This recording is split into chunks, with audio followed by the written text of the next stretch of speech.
A beautiful summer day, full of adventure for a young boy. On the surface, a field like any other, soon to be covered with neatly arranged family homes. But today, this curious boy is about to discover a terrifying secret that could only be shared within the confines of the Twilight Zone.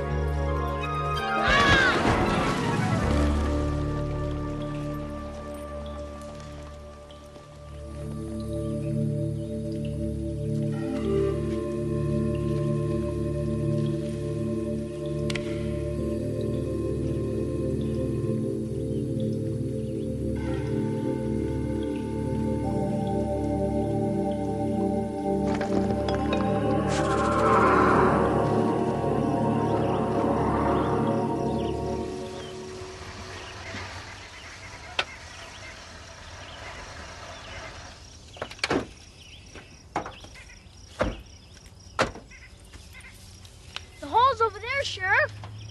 Okay, follow me.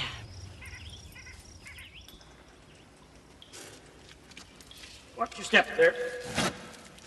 All right, you're down. What is it? An old mine shaft? No, there weren't any mines around here. More like a cave entrance. What are those? Drawings.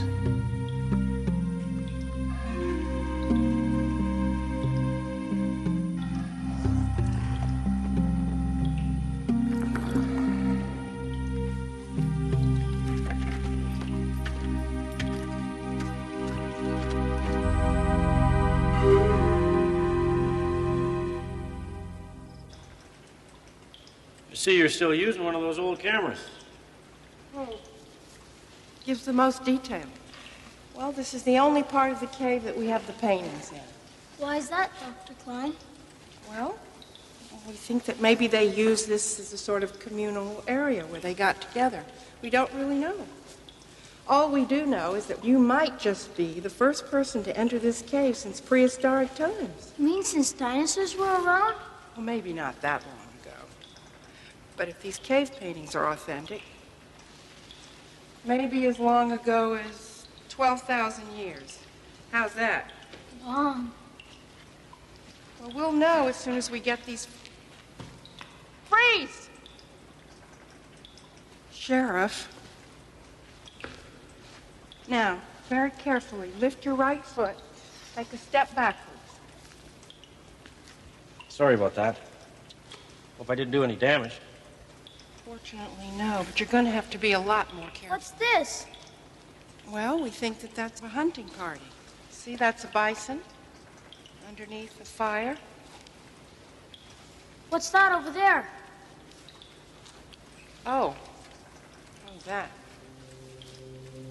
Well, that could be a kind of spiritual doorway or a circle where they all got together for protection. Wow.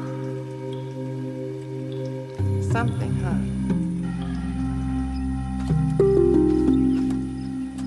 That was really neat, Dr. Klein. Thanks a lot. Anytime, Steve. Bye. See you, Sheriff. Bye, Steve. Well, looks like you're making some real progress down there. So what's this problem you're calling me about? Sheriff, this could be one of the single most important archaeological discoveries of the century. I'll know as soon as I get my photographs back to the university, but meanwhile, I need to know that this site is going to be protected. Protected? From what? Vandalism. Some of the artifacts have been disturbed. Anything taken? No, just moved around. I think somebody's trying to scare us off. Well, Doctor, I don't know. A raccoon could have gotten into the cave, I suppose. Sheriff, would a raccoon drag a sheep's carcass to the mouth of the cave?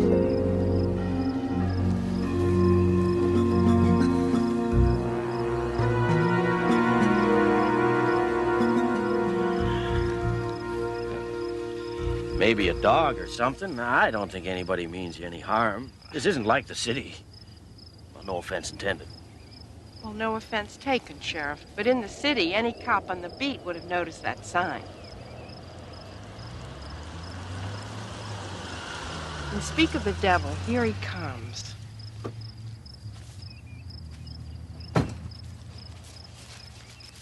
Hi, Sheriff.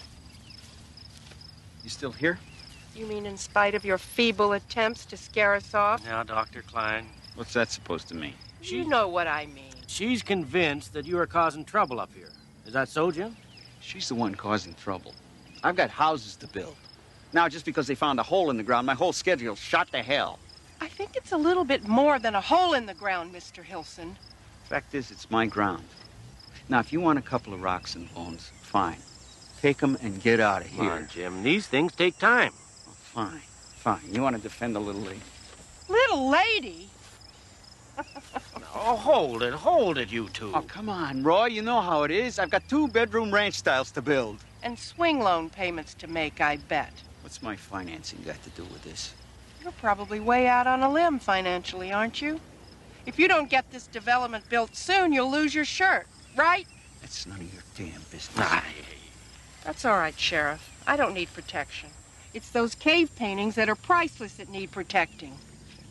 And I'm going to recommend to the state that they be protected under existing law. So you can just forget your scare tactics, Mr. Hilson.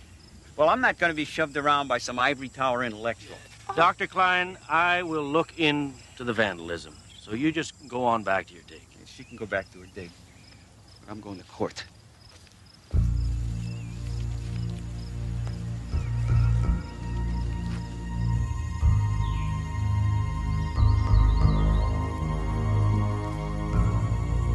Yeah, it could be your lamb. Dang right it's my lamb, and you got to do something about it. Don't get your shorts in a knot, Jacob. Bill Dempster's lost some cattle, and Wally Johnson's broodmare's missing. I got my hands full right now. Look, I think it's Wolf. So is Wally Johnson. Come on, Jacob. You know there hasn't been a wolf seen in these parts for over 30 years. Look, whatever it is, you better find out what it is and stop it. I know what my job is, Jacob. Ha!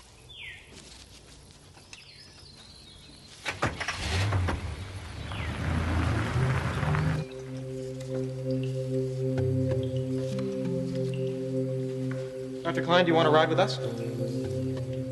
Hmm? We're heading back to the university for the weekend. We wondered if you needed a ride. I'm staying here, John. You really should try and get out of this hole for a couple of days. Okay, see you on Monday.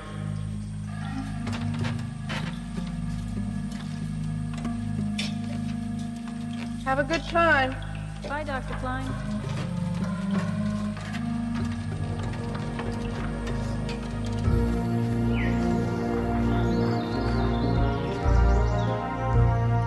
What the hell is this?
still warm, isn't it? Holy Hannah, you scared the bejesus out of me.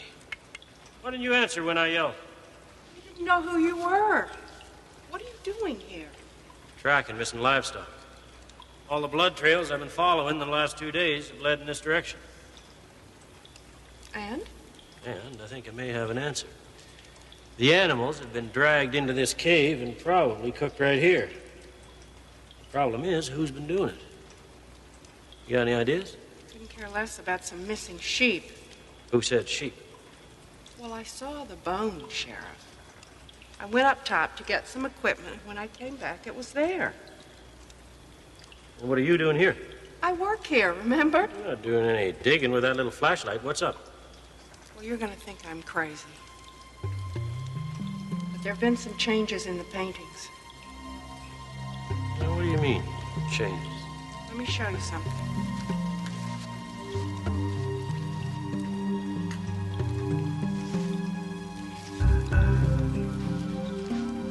Take a look at this. Yeah? So? Take a good look. The hunter is on the right side of this little circle thing in the picture. And on the wall, he's on the left side. Looks like the negative's flipped. No. Look. Here, he's facing toward the circle. And there, he's not only on the other side of the circle, he's facing away from it. Well, I don't know, Doctor. Some prankster could have gotten into the cave and changed the paintings. Like who? Maybe the same guys who left the carcass outside the cave. Or maybe you are right about Jim Hilson. Maybe he is trying to scare you off. Well, I'm no fan of Jim Hilson. You know that, but he's just not bright enough to pull off something like this. Anyway, these are authentic. And how do you know that these are authentic?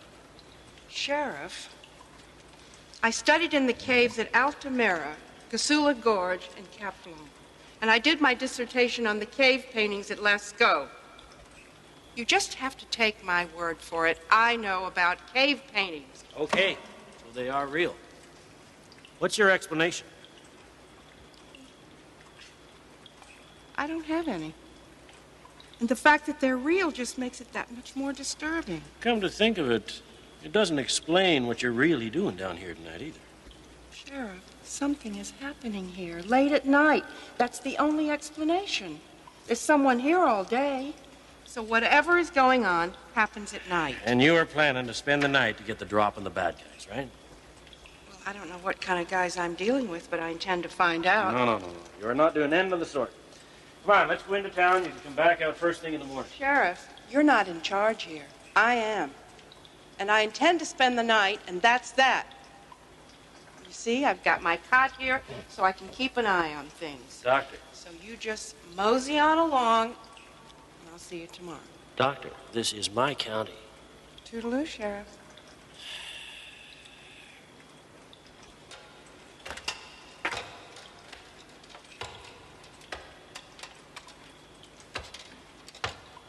Sweet dreams.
pictures are gone.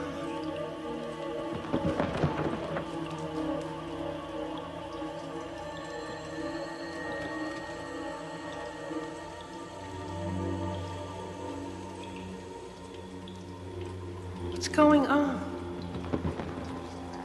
Who's there? Who's there?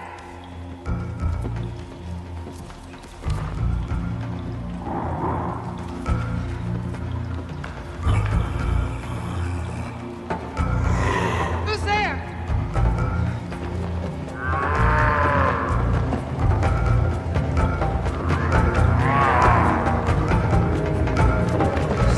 Who's there?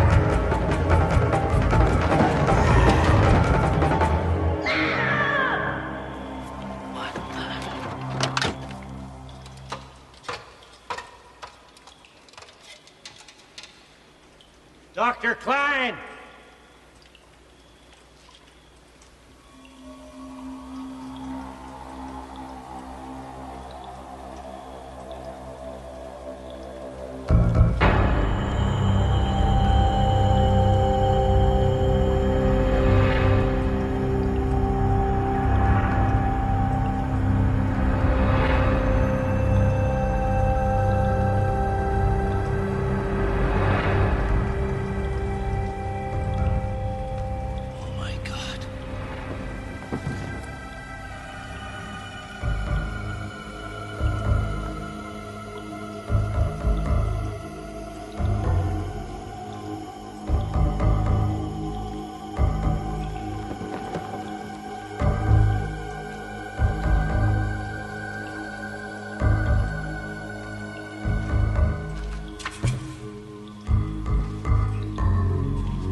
Time is the invincible enemy of mortal flesh, or so modern man believes. But somewhere in the dark past, a few of our distant ancestors discovered a way to bridge the millennia. It's a secret that was buried 12,000 years ago and rediscovered for a brief moment in the Twilight Zone.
Keep them.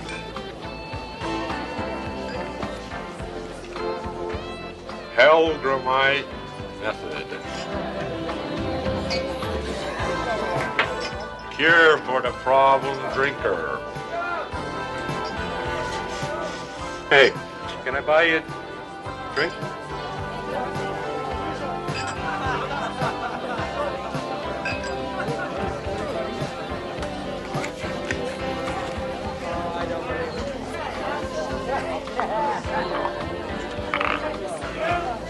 Weird. Another one, Jamie. Your pizza's getting cold.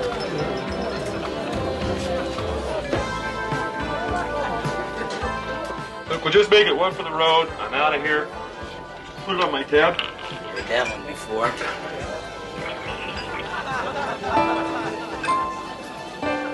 Miley Judson, an everyman who has strayed from the path, slipped and fallen many times. A man who seeks solace from his problems at the bottom of a glass. A good man at war with himself, slowly drowning in alcohol, swallow by swallow, pulled down by the insidious undertow of an endless ocean of booze, helpless to stop doing the one thing he does better than anything else: drink. Hey, rise and shine.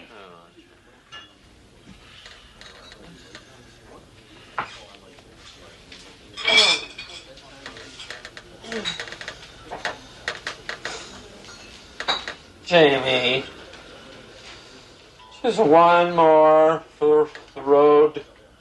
That's what you said 5 hours ago. We're closed, Miley. Go home. Home. I gotta go home.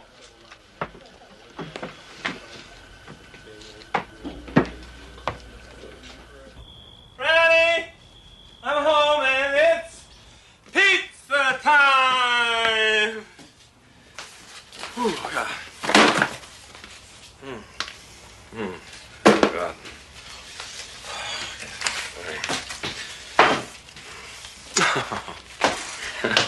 Hi.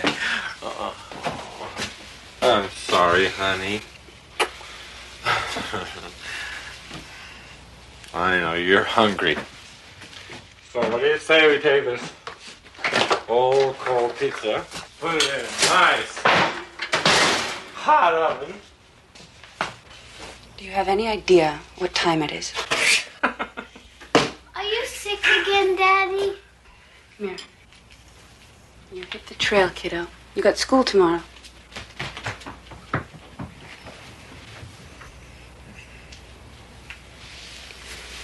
I've had it. I can't take any more.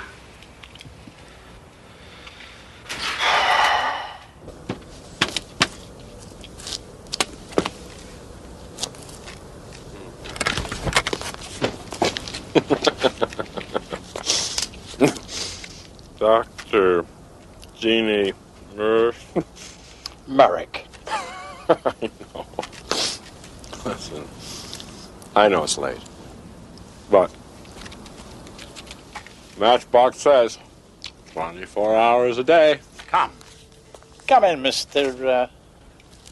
Miley Judson. Judson. Come in, Mr. Judson. I'm used to my patients dropping in at odd hours.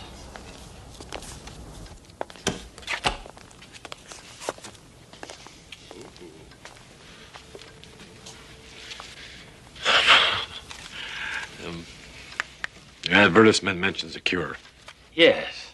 The Hellgramite method. Go ahead. Help yourself.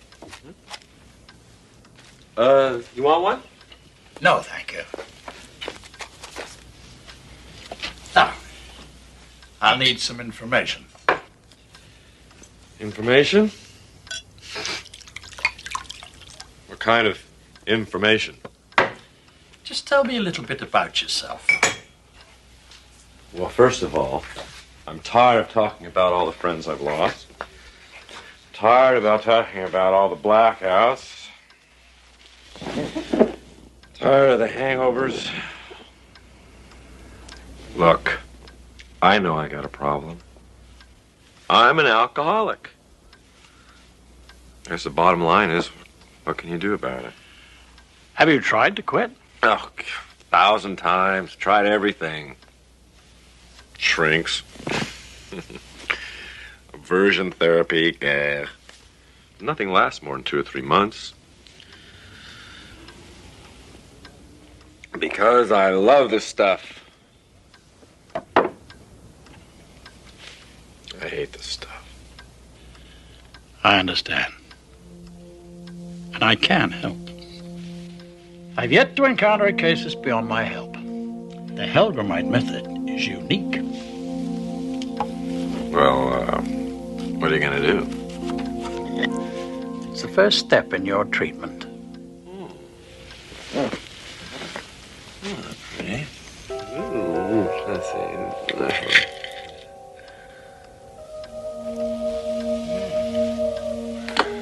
Oh, well. What the hell? What have I got to lose? You're quite sure you want to quit drinking? I want you to understand that with this method, there's no turning back. Things couldn't get much worse.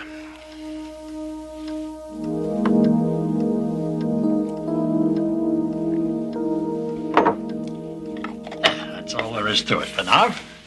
Call me in a couple of days. Well, that's all there is to it. There's no lecture. Next visit. You don't want to hear any speeches tonight. Go home. Get some sleep. What do I owe you? The initial consultation is free. We'll discuss payment later if you decide to continue. Oh, hell, I'll give it a shot. I'm certain you will, Mr. Judson. Oh, how about one for the road? No, just kidding.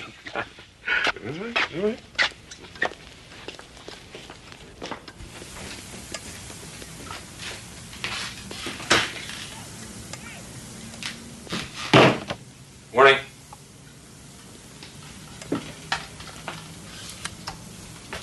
Really tied one on last night, sorry. Is that the best you can do?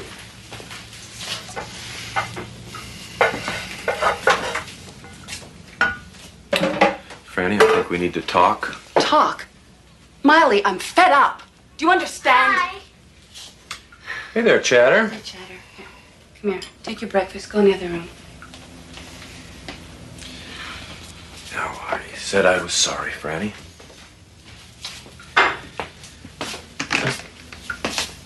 We'll talk tonight. Things will change. I promise. You'll see.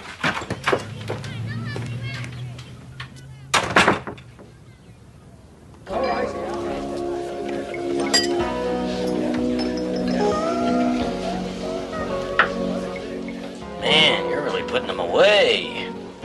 Watering the stuff down, Jamie? Stuff's got no kick at all. Give me a whiskey, will you? Make it a double.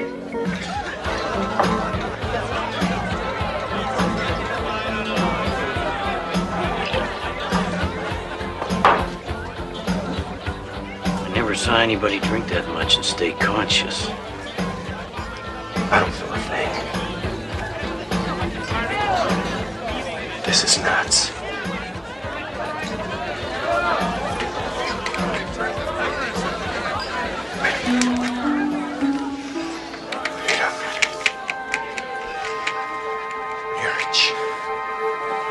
I see you've been drinking, Mr. Judson. Just tell me what's going on. Well, as you recall, last night you agreed to start the Helgramite treatment. So? Have you ever heard of the Helgramite worm, Mr. Judson? What? No. Ah, well, the capsule you swallowed last night contained a rare sort of tapeworm, the Helgramite larva. By now, the worm has attached itself to your stomach. Your drinking has stimulated its growth. A worm? Oh, God. You gotta be kidding. From now on, the Helgramite will absorb all the liquor you can consume. You won't feel any effect from drinking. You don't think I believe any of this, do you?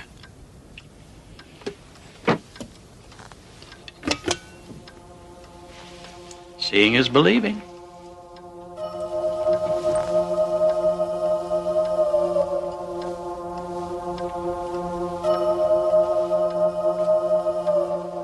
Of course, this one's not yet fully grown.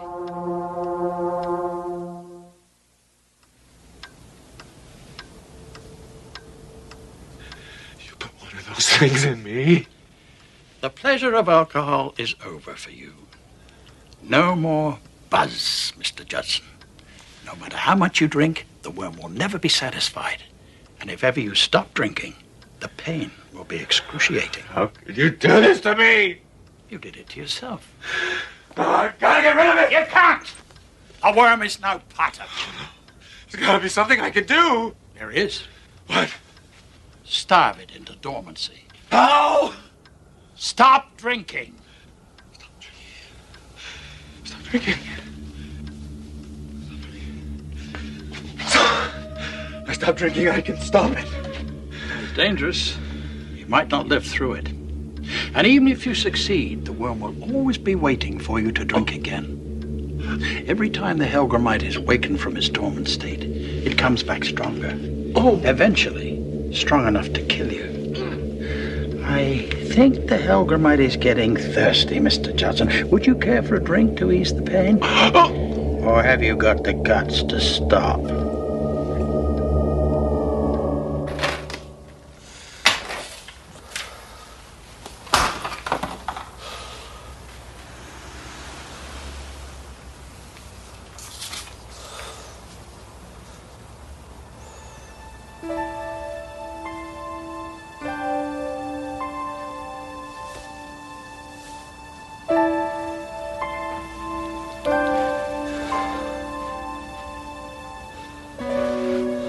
You look terrible. I want you to take Chad.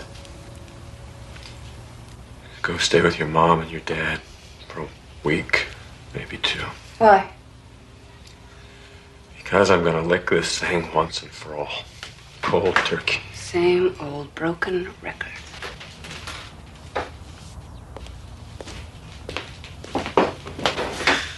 I know you don't believe me, but this time is different. Franny, give me one last chance. Miley. Please, I can do it. What makes you think that this time is going to be any different? It has to be.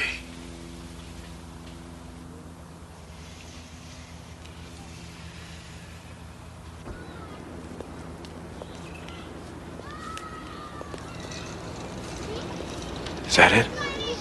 Yep, that's it. I love you, Daddy. I love you too, Chad.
Hello? Hello? Miley? Miley, is that you?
is nothing compared to what I went through when I lost my family.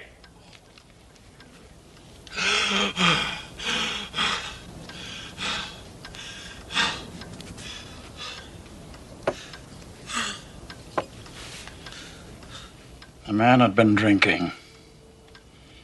My wife and 2 children were crossing the street with the light. He didn't even brake until after he'd hit them. I came to you for help. I came to you for a second chance. And I'm giving you a chance. A chance for a new life. You've begun the process. Now you either quit drinking or die.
Are you sick again, Daddy? I've had it. I can't take anymore. It's dangerous. You might not live through it. And even if you succeed, the worm will always be waiting for you to drink again. Every time the Helgramite is wakened from its dormant state, it comes back stronger. Eventually, strong enough to kill you.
Thanks.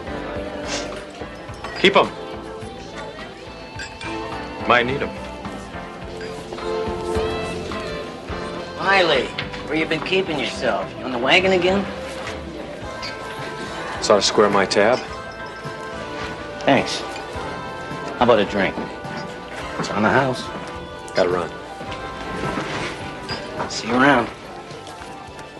Miley Judson happened upon the simple discovery that there is no surefire cure, no quick fix, no shortcut to either sobriety or peace of mind. Some people achieve it through an individual act of will. Others find strength in numbers. What Miley Judson needed was a little something extra, something that could only be found in the Twilight Zone.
Norman Blaine, whose greatest fear is that if he were to vanish from the earth tomorrow, no one would notice, or mourn, or question. And whose greatest sadness is the realization that he is probably right.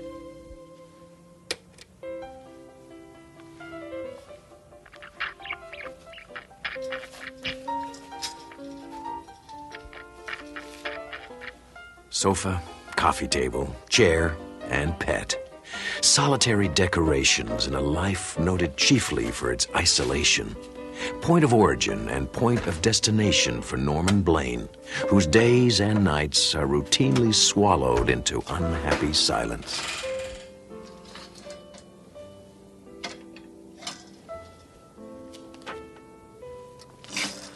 Hi, Bob. Hi, Linda.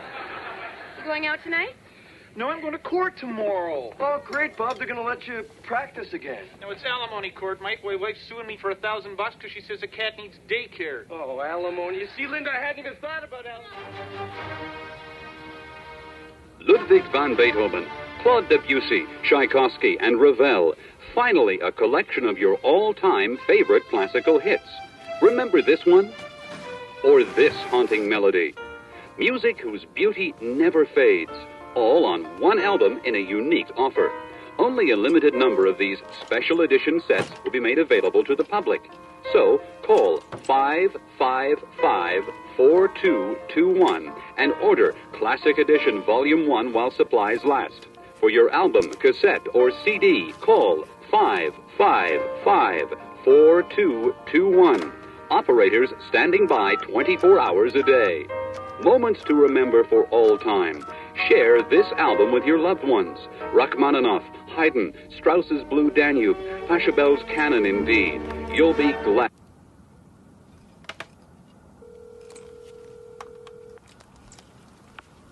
Hello? Yeah, hi. I'm sorry, I think I dialed the wrong number. Excuse me? Listen, I'm really sorry. It's just a wrong number. I probably woke you up. No. It's, okay. I was just sitting here, and I heard the phone ring. For a minute, I was afraid whoever was calling would hang up before I got here. Yeah, I know what you mean. I hate it when that happens. Really, annoying. What's your name? Norman. Norman Blaine. You have a very nice voice. Thank you. So do you. What's your name? Marianne. Marianne. It's a good name. Listen, would you like to talk a bit? I mean, if you're not busy or... That would be nice.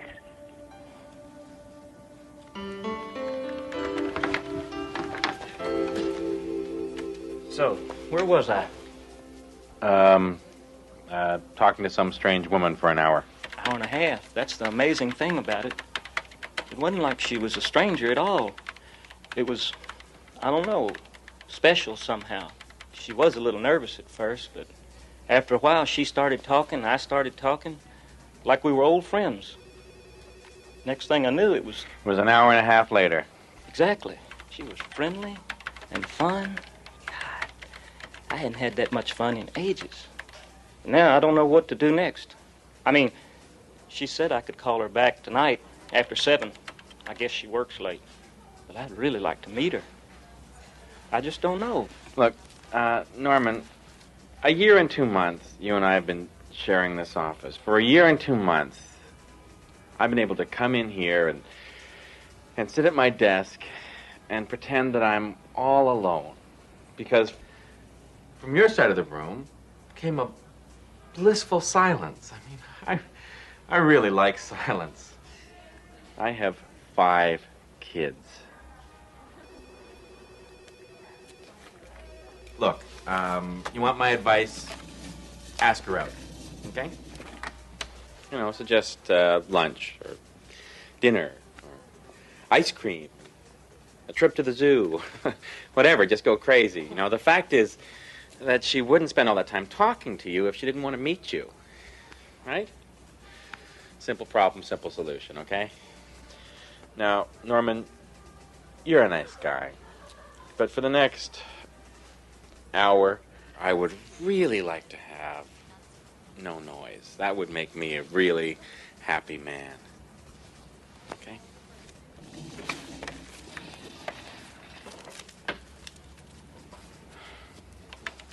Well, thanks for listening anyway.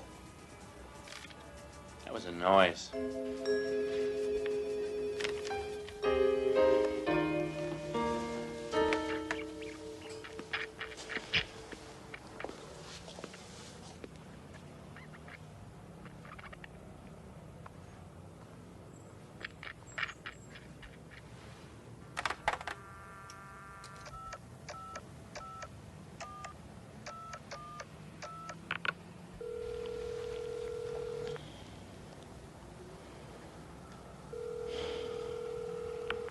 Hello?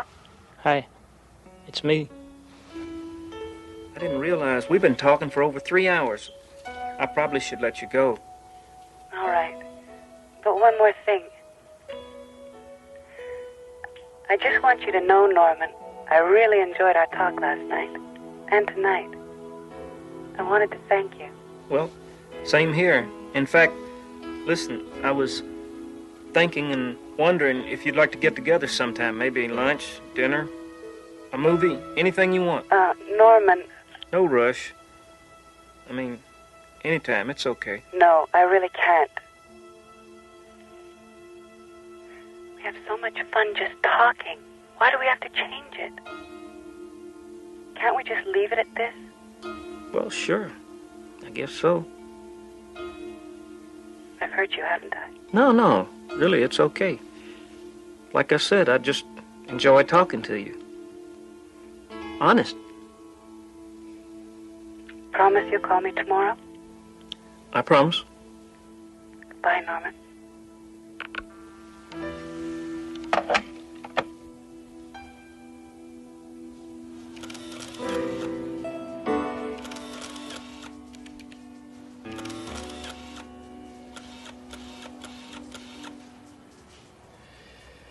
Okay, Norman, give. What? For 5 days now, you've been absolutely quiet, not a sound.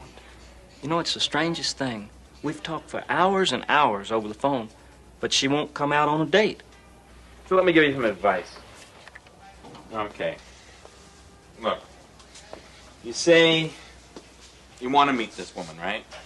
But you don't know who she is, and you don't know where she lives. All you've got is a phone number. Have I got it surrounded here? Yes. Okay, well, you've heard of reverse listings. Like, you phone the operator, you tell her you've got this number, you think it's the right one, you know, you say it's an emergency or something, and you get the operator to tell you the address that goes with that number. And once you've got the address, you cruise by and you just run into her by accident. Okay? After that, you're on your own. All right, now, can we have some quiet around here? I'd rather... What is it?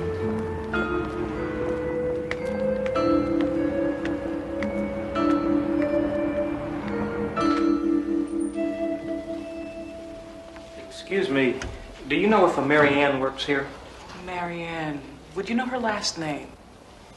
I'm sorry, I don't. She could be one of our interns. Interns. Volunteer workers. Who would I check with? You could ask the director, but she's out for lunch. Why don't you come back in an hour? Thank you very much. May I look around? Of course.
I see you're admiring the sculpture.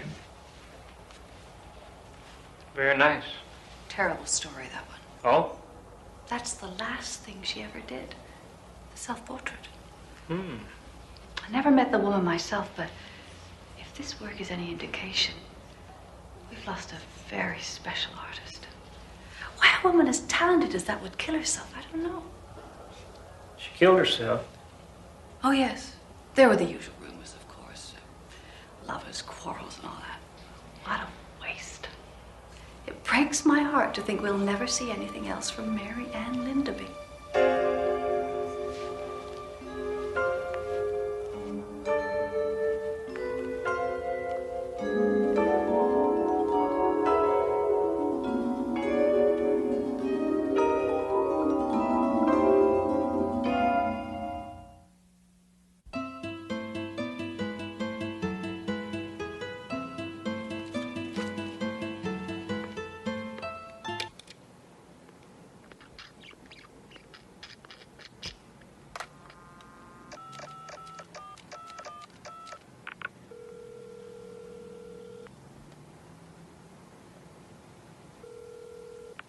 Hello, Norman. Hello, Mary Ann. I didn't think you were going to call. I saw you today, Norman. You came by. You were standing in front of me talking to that woman. That's impossible. I can't deal with this. This can't be happening.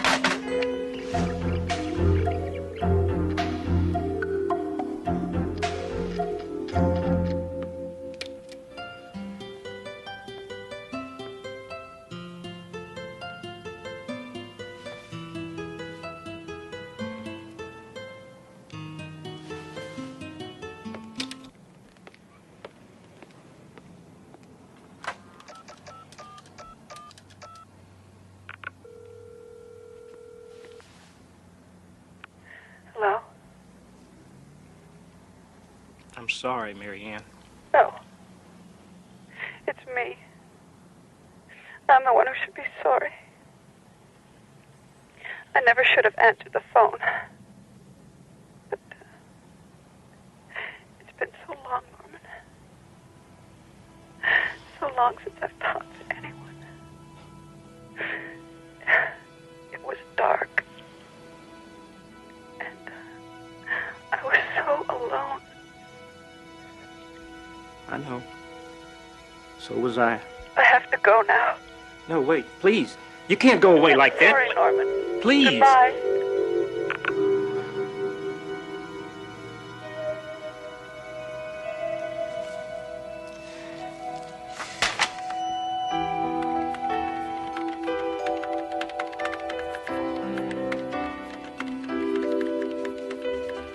I'm going to lunch now. I'll be back in an hour.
You were the only one that ever made me feel I was wanted. That I wasn't just some jerk. I miss you. I miss talking to you on the telephone. It was the only thing I had to look forward to when I came home. After a while, it was the only reason for going home.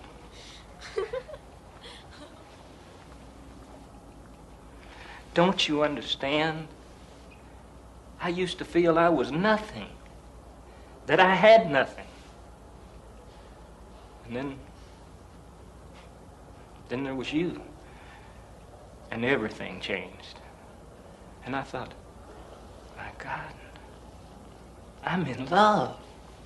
For the first time in my life, I'm honestly and truly in love. And it all just went away. Without you, there's nothing left for me. I'm sorry, Mary Ann. I'm sorry.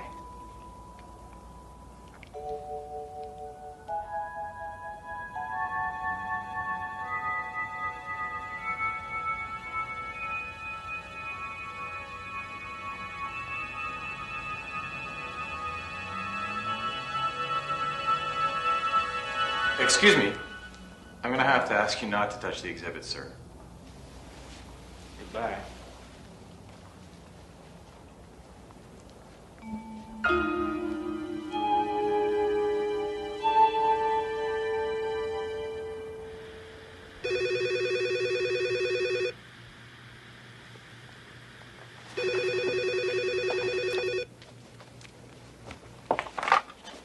Hello?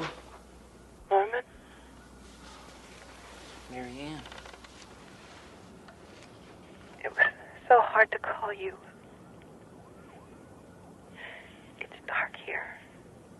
So dark. I heard what you said about there being nothing left for you. It scares me. It's what I said when I was so lonely and hurt. And I couldn't make the pain go away. It just stayed with me so long and so hard. And I couldn't take it anymore. I love you, Mary Ann. No, please. I do, and I'm sorry. I didn't think it would happen.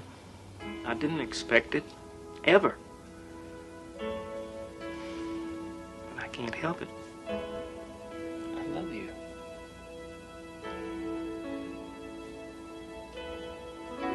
Come to me, Norman. Come to me now. Tonight.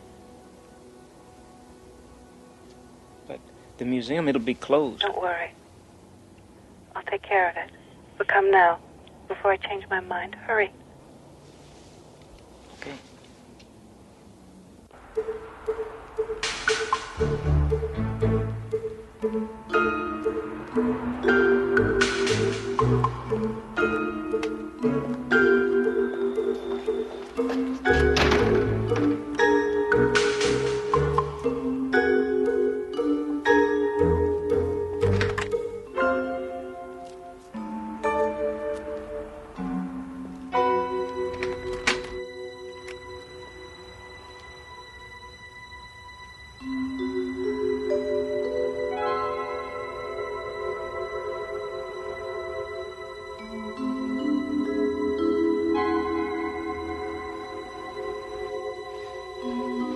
Mary Ann? It's been so long since anyone's told me they loved me.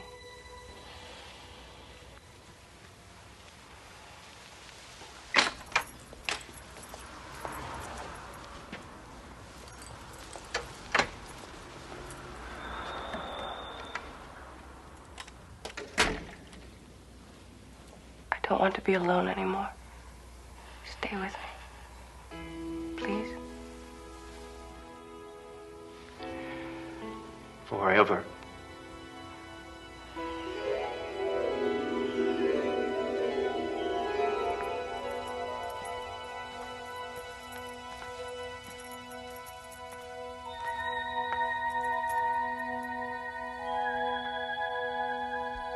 On display, a very special exhibit, cast in bronze and loneliness. A tender symmetry of line and form, suggestive of love finally found in the Twilight Zone.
All right, folks, closing time.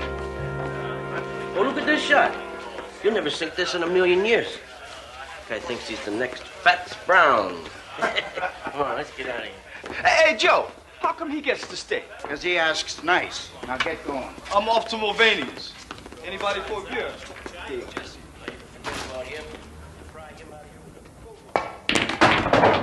You see what I mean? You see what I mean? An impossible shot, but I made it.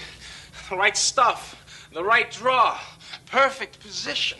And what do I get? Fats Brown, Fats Brown. Well, I'm sick of it, Fats Brown. I'm the best pool cue on Randolph Street. Me, Jesse Cardiff, and everybody knows it. Fats was good. So he was good. But he's dead. Do you hear me? He's dead. He's been dead for 15 years, but every time I turn around, I hear about him. That was pretty good, Jesse, but Fats was better. Fats was the best, Jesse. Fats Brown is dead. If he was alive in this room, I could beat him. You'd see, I'd give anything to play him one game.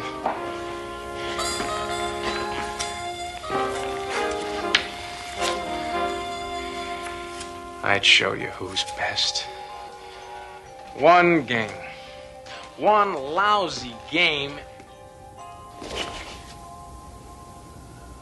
At your service. Jesse Cardiff, pool shark, the best on Randolph Street, who will soon learn that trying to be the best at anything carries its own special risk, in or out of the Twilight Zone. You called? You're dead? Not really. As long as people talk about you, you don't really die. As long as people speak your name, you continue. The legend doesn't die because the man does. This is impossible. Nothing's impossible. Just some things are less likely than others, that's all.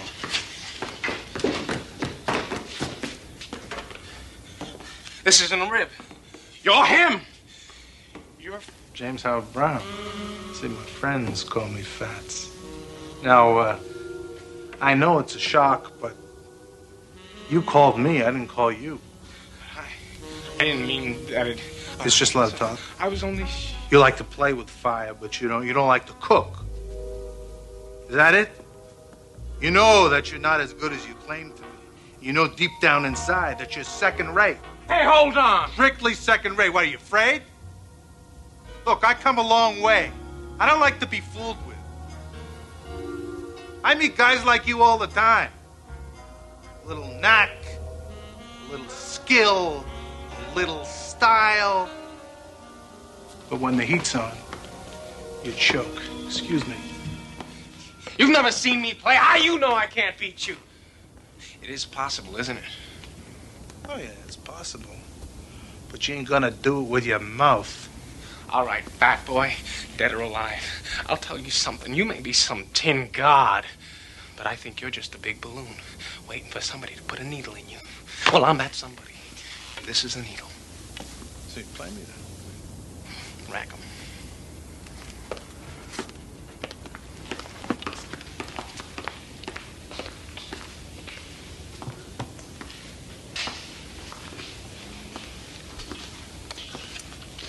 Steaks? Steaks?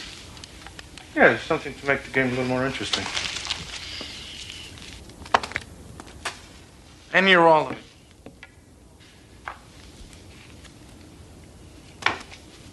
Hey. Use your brains, kid. What good is that to me? And what? Something to make my long journey worthwhile. Name it. You said that you'd give anything to play with me. Anything? What are you talking about, pal? Just what kind of stakes are you talking about? Life or death. What? You beat me, you live. You lose, you die.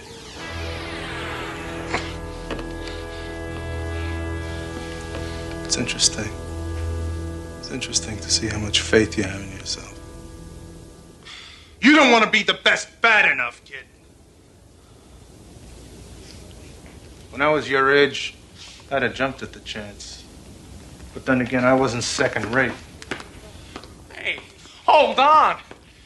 You say I don't want to be the best bad enough? You're wrong. Do you know how many nights I slept on this table? Yeah, I did that. I made a deal with the owner. That way I could practice after the place closed. I haven't seen a movie in years. I haven't read a book. I haven't dated a girl because it would take too much time from this table. That's a lot of talk. You'll never know till you risk everything. Stop pushing! Wait! Don't go. Then you accept the terms. Life or death. Rack the balls.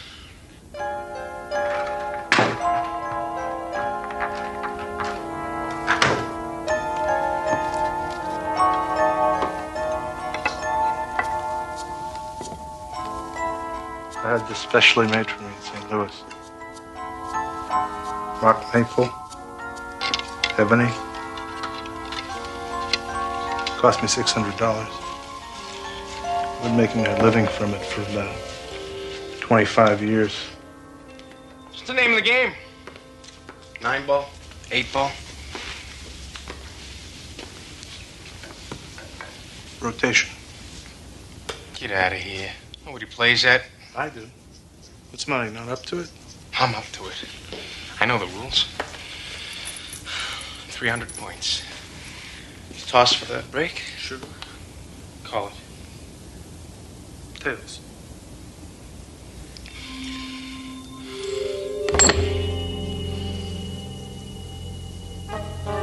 Change your mind?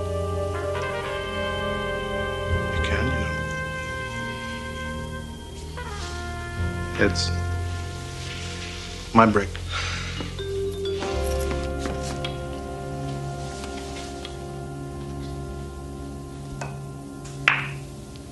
Two balls on the rail. A perfect break. No advantage given. Now it's your turn to scatter the balls.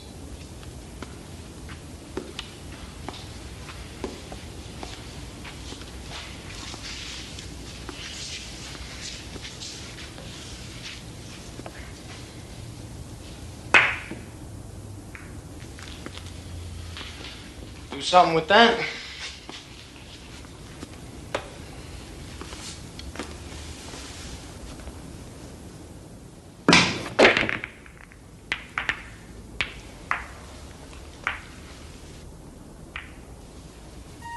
Looks like you're sewed up.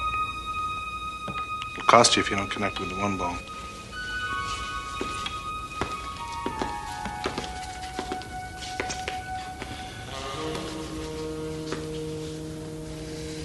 bank.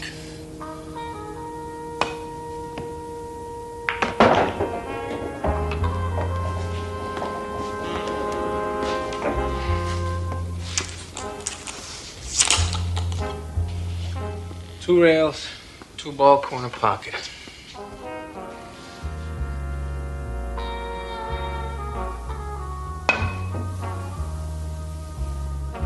Did you see that, fat boy? Funny. No man can rise to the occasion when his life is at stake. 2 ball, 2 points. Not bad. It was great! You're like all the others. You keep trying to bring me down. When I was a kid, there were plenty of guys like you. Guys that were good at things. Like music, basketball, arithmetic. They'd do everything they could to make me feel this high. But you fooled them, didn't you? Right. I knew that somewhere there was something I could be good at. I had the eye for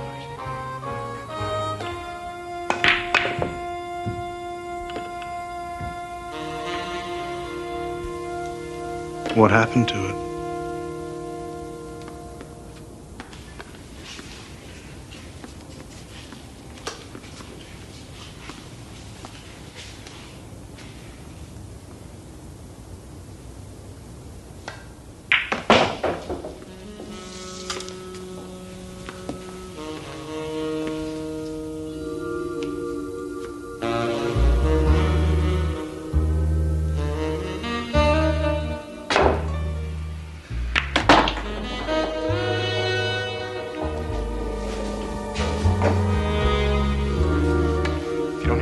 Ball, you scratch, and that'll cost you points.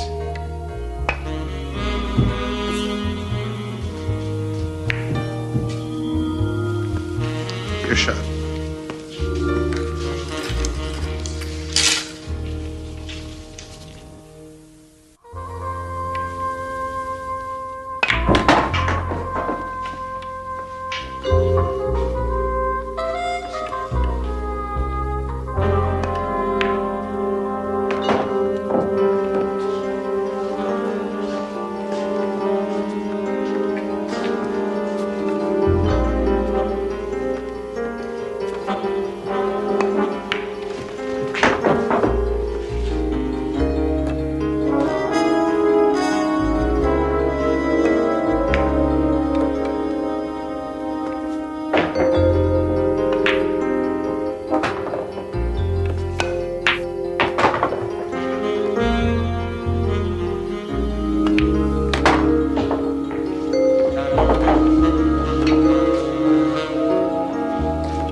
You have 7.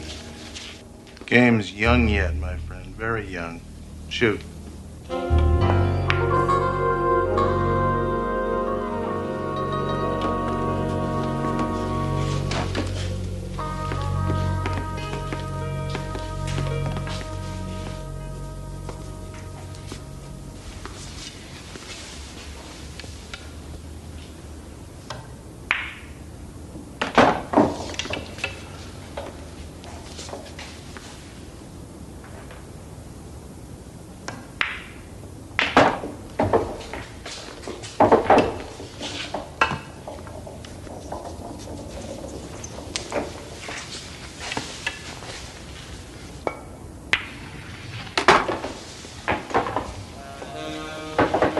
Rack them, please.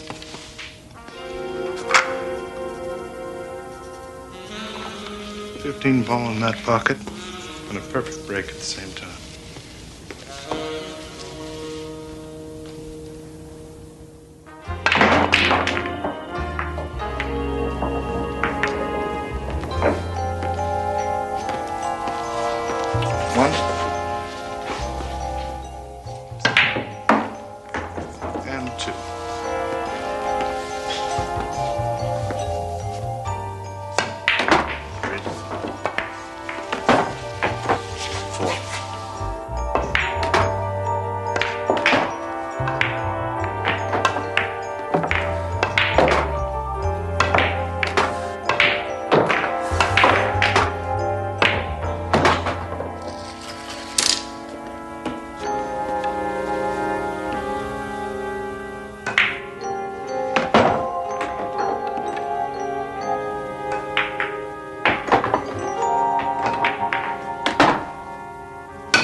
You need every ball on the table to win. I only need one of them. You know, Jesse, there's more to life than this pool hall. I mean, it's not right for you to keep yourself cooped up here like this. I mean, you ought to get out a little more, see what's going on outside. You didn't become the best by sitting on a park bench. You spent plenty of time with a cue in your hands. Yeah, of course I did, but I still had a life. I mean, I've been to places where they never even heard of pool. I know. I don't look the part, but I've made love. I've watched sunsets. I've swam in the ocean. And when I think of all the beautiful things that there are to do in this world, it hurts me to see you rotting away. Because that's what you're doing. You're rotting in this dark room. You're lying. You're trying to distract me. That's low.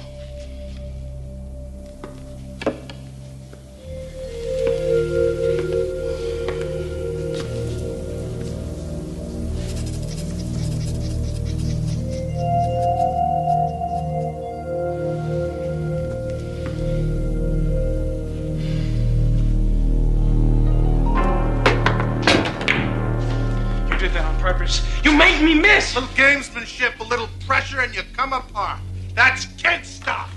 To break your concentration, you go wild.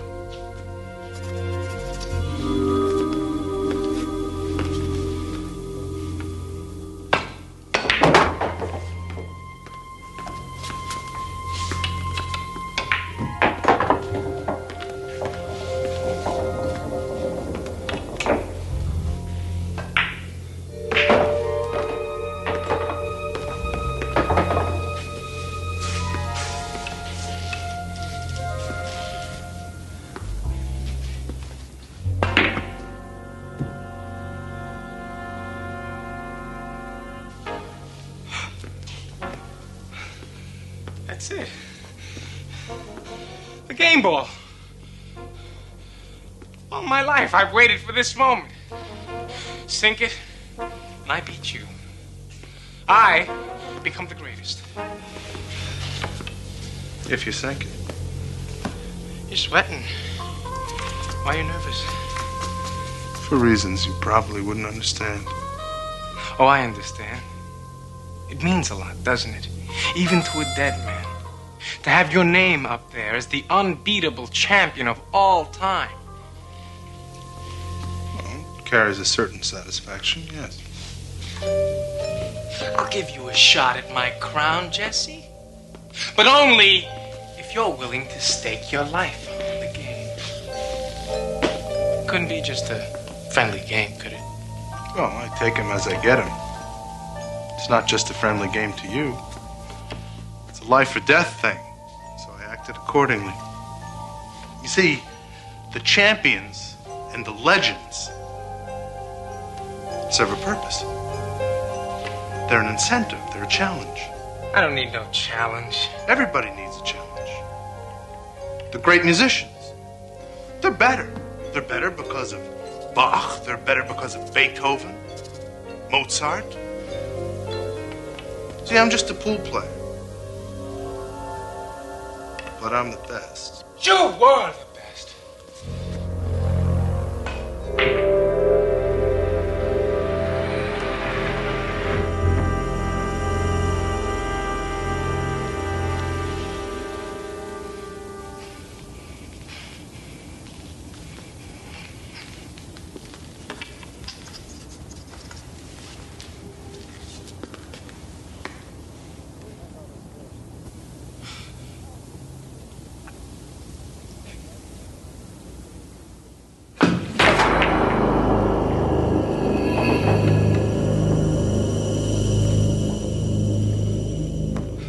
What are you waiting for?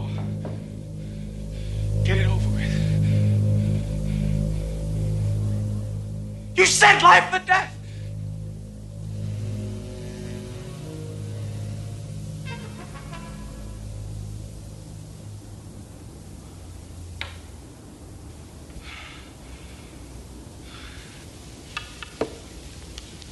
No, you really didn't expect me to kill you, did you? You said if I'd won, I'd live. If I'd lost, I'd die. And you will. As all second-raters die. You'll be buried and forgotten without me touching you. See, if you'd have beaten me, if you'd have beaten me, you would have lived forever. You tricked me. No. No, you just have to be tested under pressure, that's all. Any man can be a marksman if the target doesn't shoot back.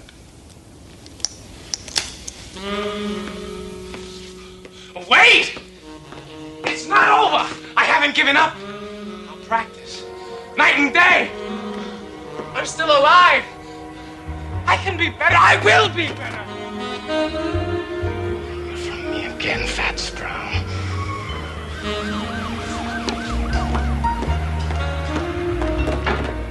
Lives of great men all remind us we can make our lives sublime.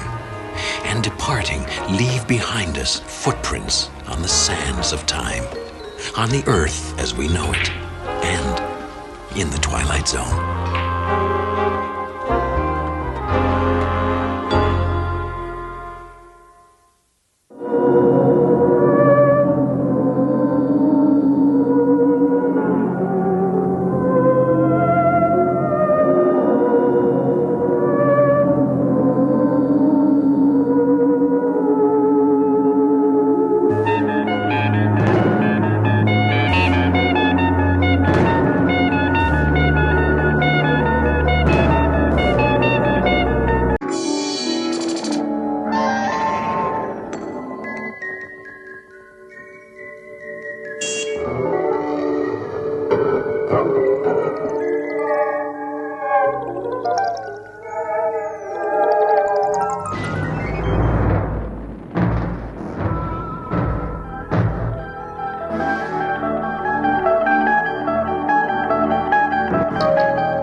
Andrea Moffat longs for true love.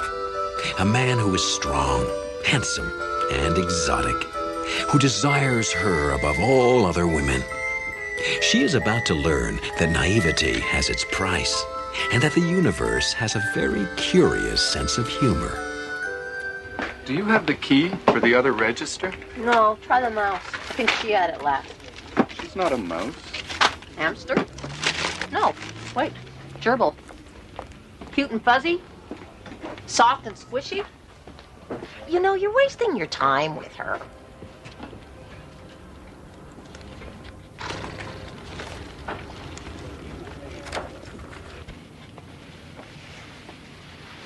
Hi. Elaine said you had the key for register 2. Oh, yes, I do. It's over there. It's no problem. Andy, I was wondering if you're doing anything after work tonight? That's nice of you to ask me. Yes, I am. I'm busy. But thank you.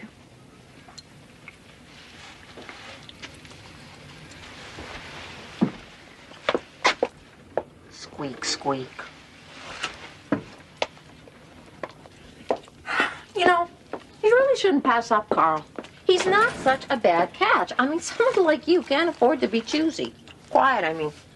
I know, but he's no Prince Charming. Honey, there ain't no such animal. There are lots of other kinds of animals. I can tell you all about them. They're the ones who would rather chew their arms off than stay until morning.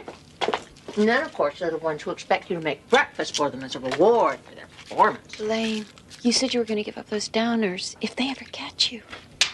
But they won't. Because my dear, sweet friend Andrea is going to watch out for me, isn't she? One of these days it's going to catch up with you. If I didn't take these, I couldn't sleep. If I couldn't sleep, I couldn't work. We wouldn't want me to lose my job, would we?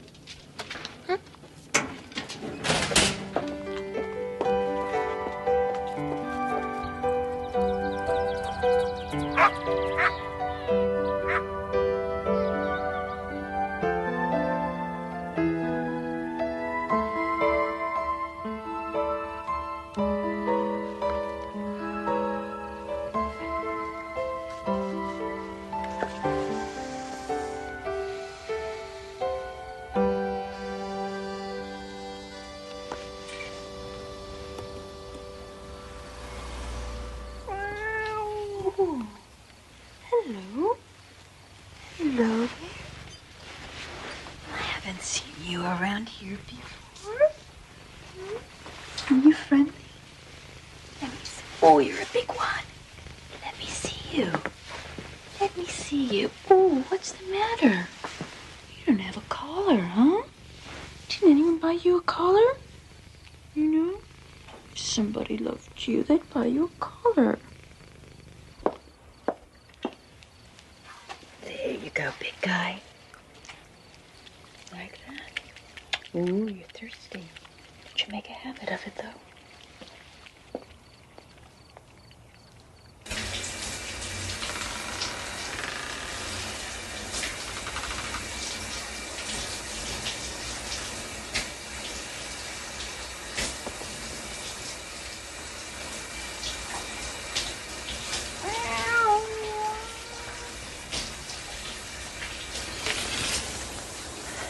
Where's the...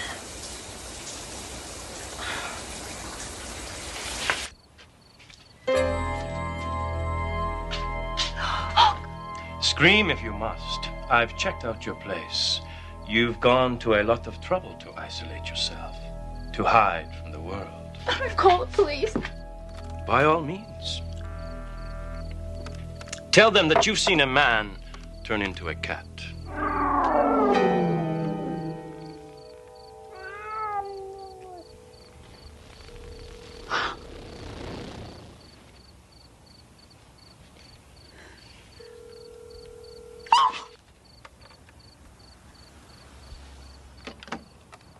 You really must buy a better brand of coffee. Now the Turks, they knew how to brew coffee. Even if they were barbarians. I won't hurt you. I came from Provence, originally, a long time ago. I was called Guillaume du Marchot. I had a great talent for two things, singing and making love. One night, I was caught making love to the wrong woman, or rather the right woman at the wrong time. Her husband could do things you call impossible today. He cursed me to remain forever in the form of a cat, only able to become a man again at night. But it's not such a curse. I have spent centuries loving women, showing women how to love. Women like you. If you ask me to go, I will go. But I promise you, you will never see my like again. Never feel the things that I alone can make you feel.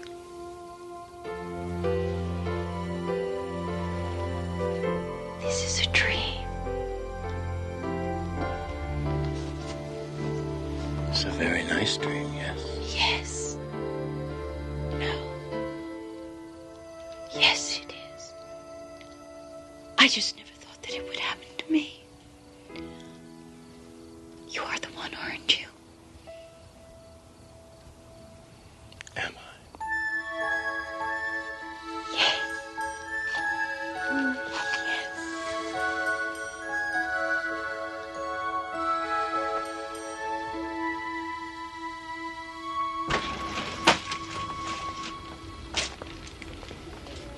Morning, Elaine.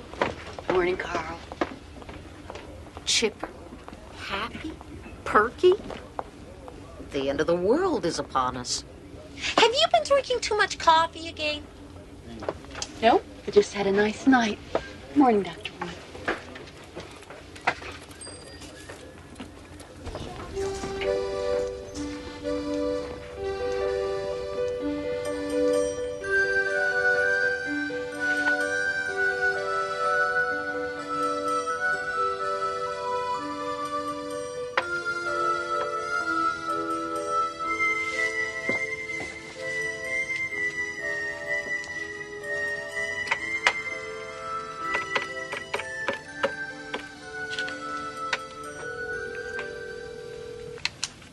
What's he going to do?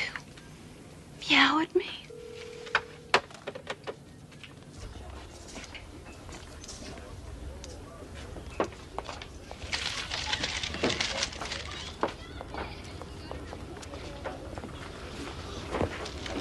You sure you don't, need some of these?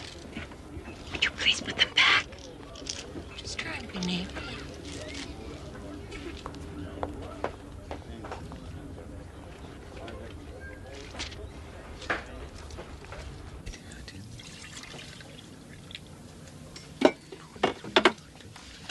Inventory, Carl, huh?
I am telling you, nobody changes that much in a week unless there's sex involved.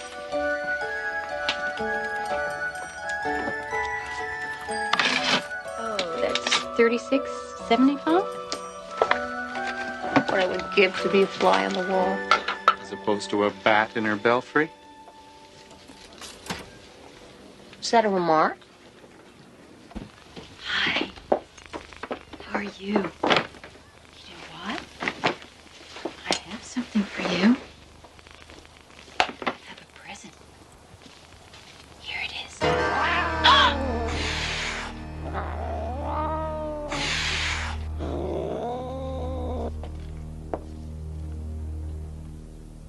Andrea, come here.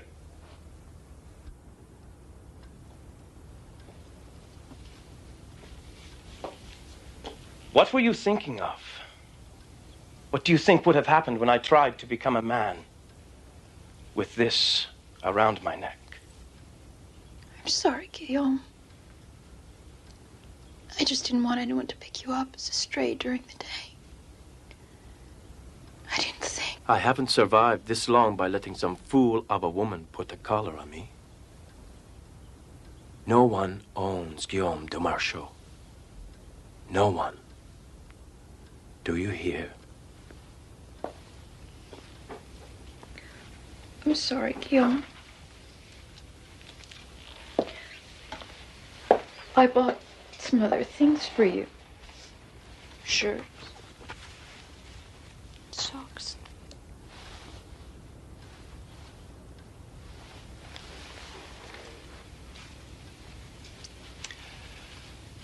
Next time, buy something that I'll enjoy seeing on you.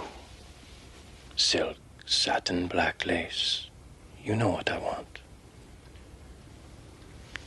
Good. Until then, we shall simply have to do without.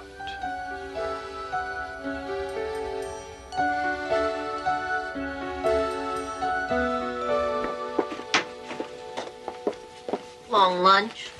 You've been late yourself sometimes. What have we got here? Oh, who is this for? Is this for Carl, baby? No, Carl, baby's jaw's on the floor. Oh, come on, Andy, kiss and tell, huh? Just put it back, please.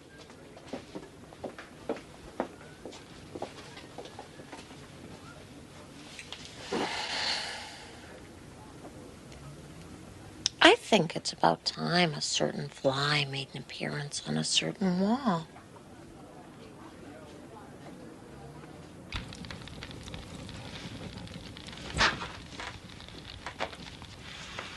Your coffee? I have a surprise for you.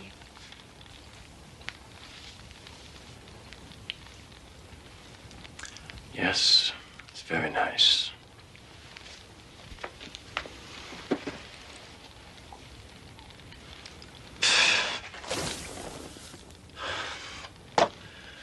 How many times have I asked you for one simple thing?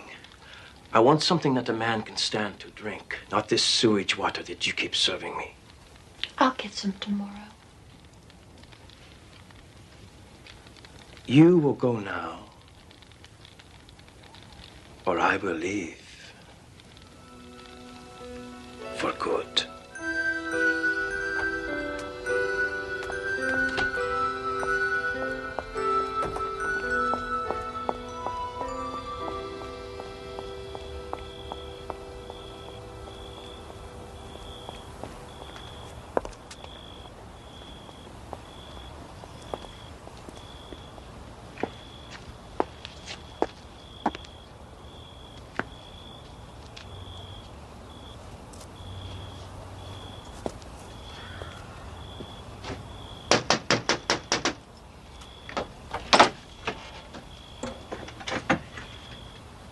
Hi, I'm a friend of Andy's. Can I come in?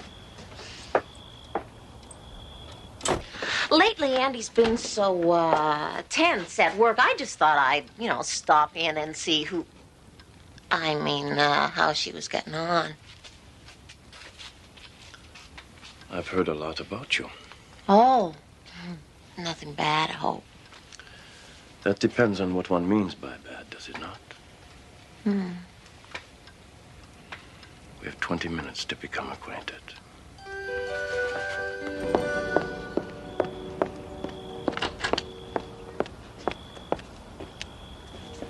I think we have to do this again real soon. Yes.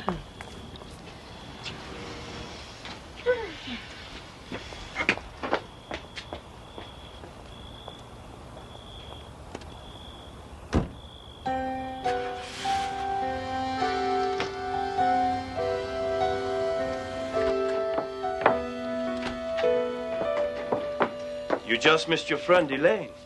I know what kind of a friend she is. How could you? I thought you loved me. Spare me the cliches. This isn't a scene from one of your silly books. I've been here too long. It's time I left. Oh, no, Guillaume. You can't. I love you. It is the way of the tomcat. I've had my fun, and so have you. Love had nothing to do with it. You're going to her, aren't you? Yes.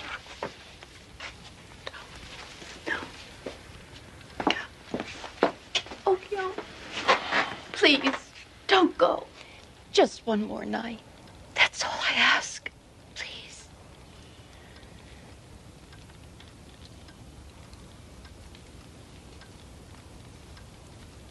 All right.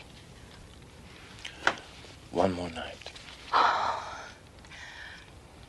I'll make some coffee.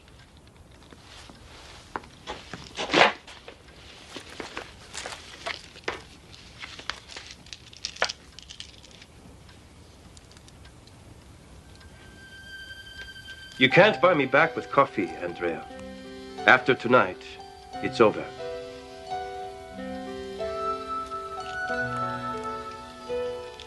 Yes. It's over.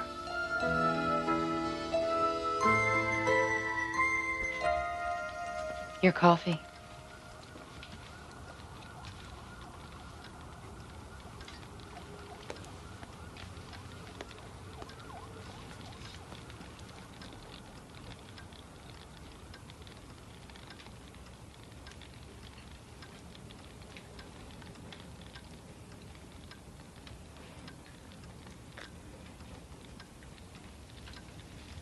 Strong and bitter, as I like it. I'm glad that you like it.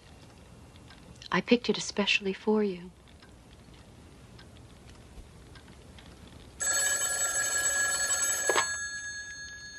Hello? Oh, hi, Carl. No, it's okay. Don't worry about it.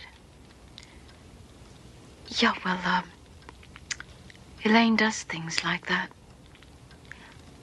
I haven't seen a movie in ages. Yeah, Friday night, that'd be fine. Sure. Yeah, I'll see you tomorrow. Yeah, me too. Bye.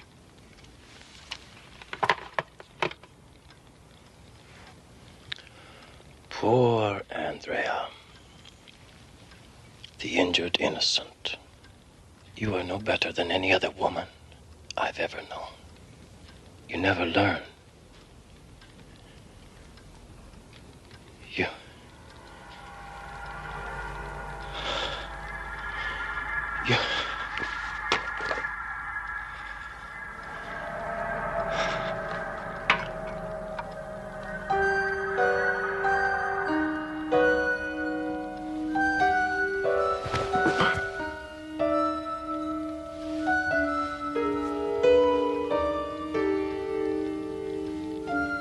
I did learn. I won't be weak anymore. That's the best lesson of all. I want you to remember that. In case you ever think of coming back here again.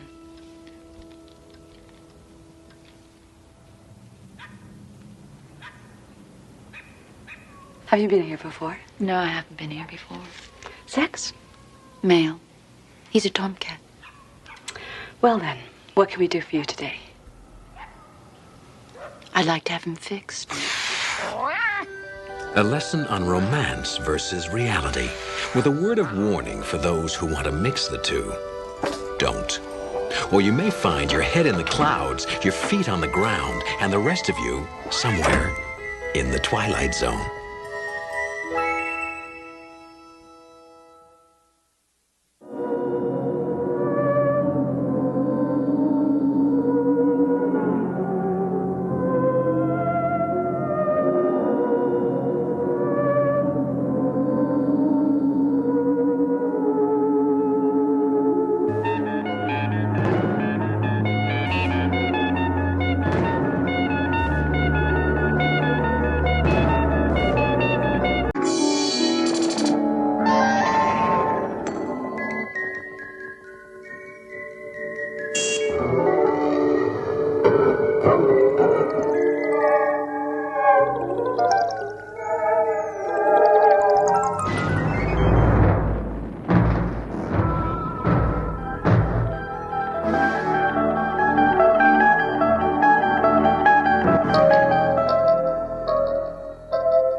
My deepest sympathy.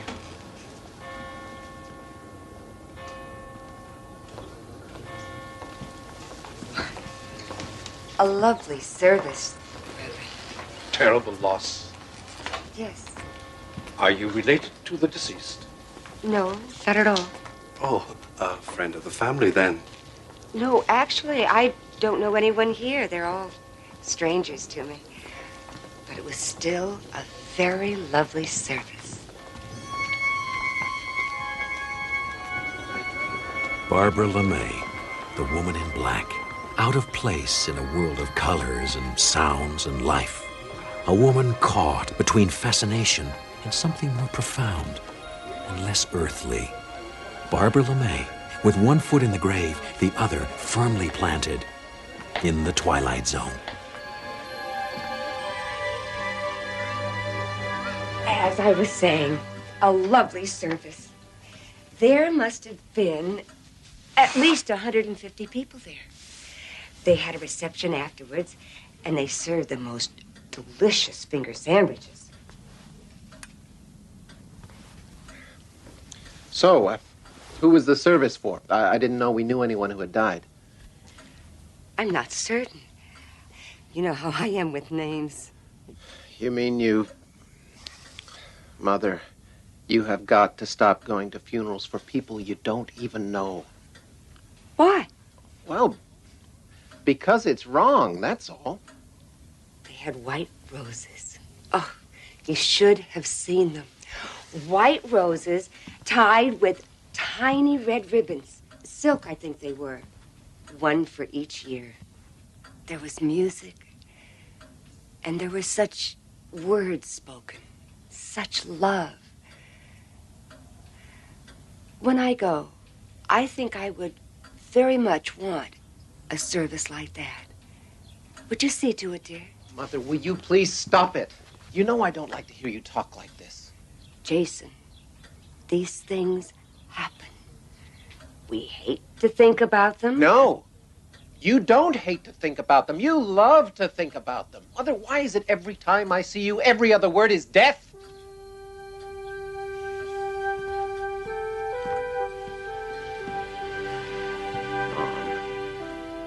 When I asked you out to the coast to see Margie and the kids, you couldn't. You couldn't come because you said you couldn't make any long-term plans.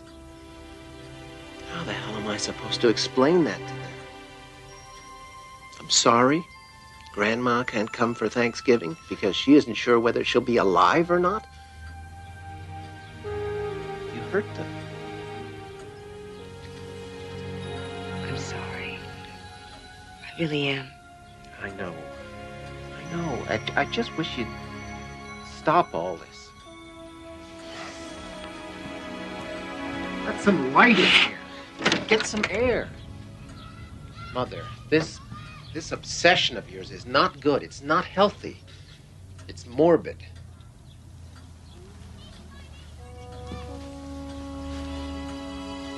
Mom, I love you very much.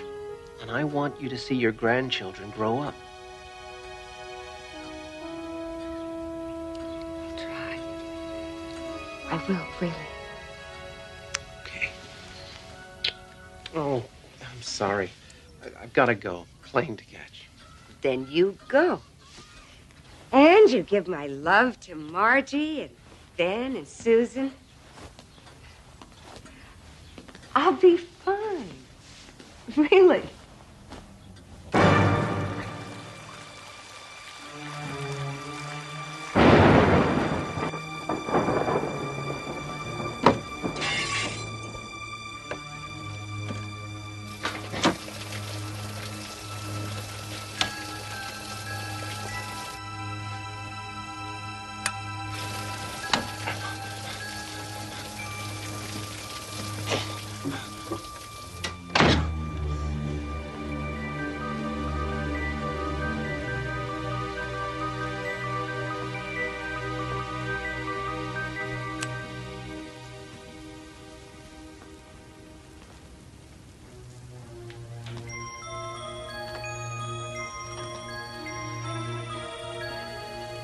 Hello? Is anyone there?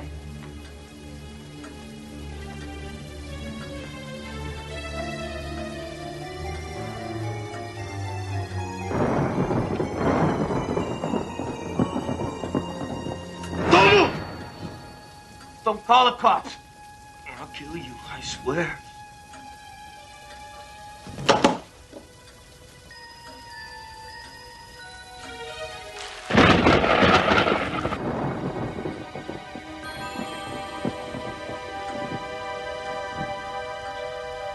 poor. Don't try to talk. I did what I could, but I think it's bad. I better call the hospital. No. Don't want to die in no hospital. I'm dying, ain't I? I'm not an expert.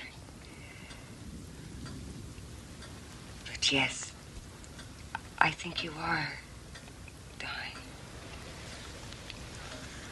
While you were out, I turned on the radio.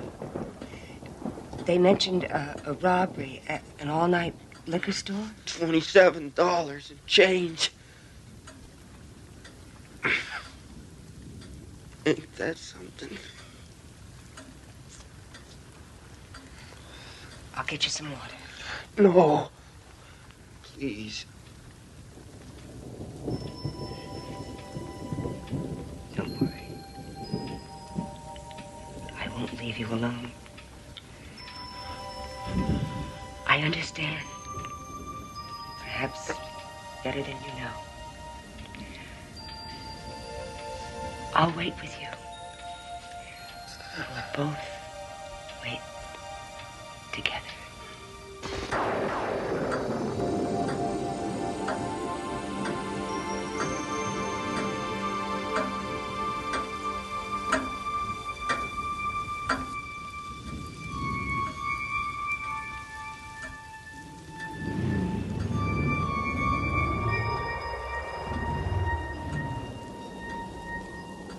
You're here, aren't you?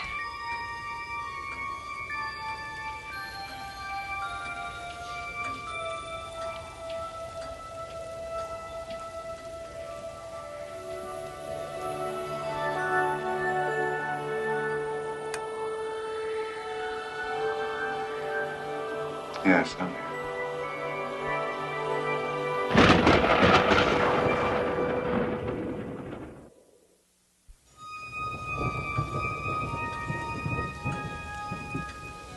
I can see you.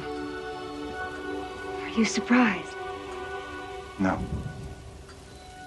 No, I suppose you wouldn't be. We spent so much time together, you and I. It must make one more sensitive. Yes. I was in the hospital once. The woman in the room next to me died in the night. I felt you nearby. Who are you talking to? No one, Trent. No one. It's all right. It's so cold.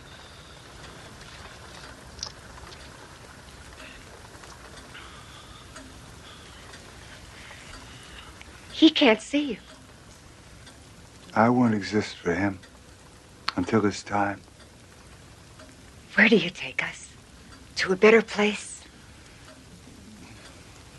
Sometimes. It must be beautiful. It's a place like any other. Oh, no, please. Please, wait. Wait. Why don't you take me instead of him? What's he to you? Nothing. No one. But he can't see the beauty in you. I can. I see it in so many ways. The peace, the freedom, the tranquility, the poignant, fragile beauty of that one final exhalation, the gathering of the soul, the ceremony of the... It's his time. Oh, but he can't appreciate you as I can. I have no one here, not anymore. No. Why? I cannot take life where none exists. I've seen you in so many places. You've called my name so many times.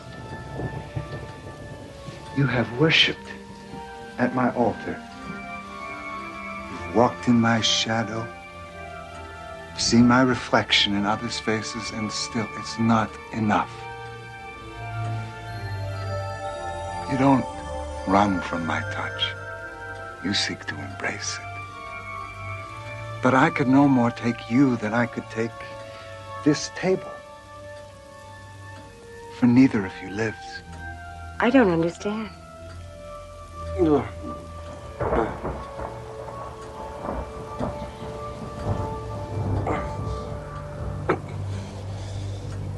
See how he resists me. Even now, clings to life. For in each second is the possibility of joy, however often defeated. Even now, this close to me, he's more alive than you. I bring you peace, sleep.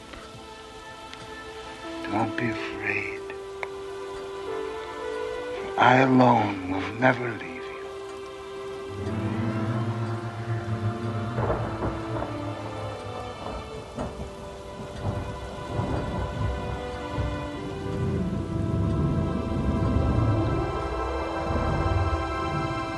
You can't do this. You can't just leave.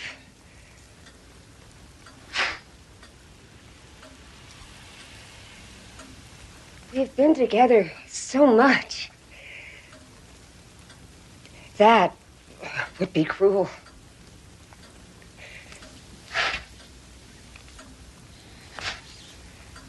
What do you want me to do? Go and feed the pigeons in the park? Is that living? I don't have anyone.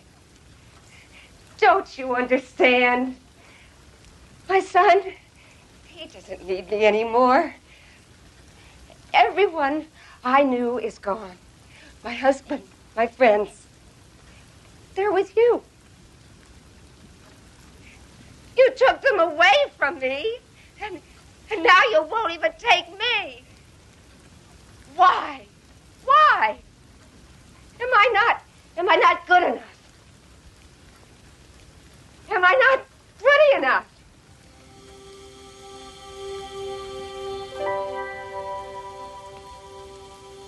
I'm sorry I yelled.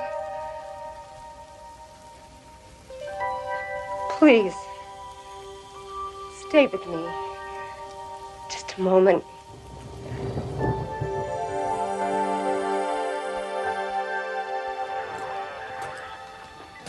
You've got a lot of courage, Mrs. LeMay. Dead phone or not, most folks would have been out of here in a second as soon as he fell. He was harmless. He was in pain. Oh, not anymore. Guess that's what they say, isn't it? The only two constants being death and taxes? Not always.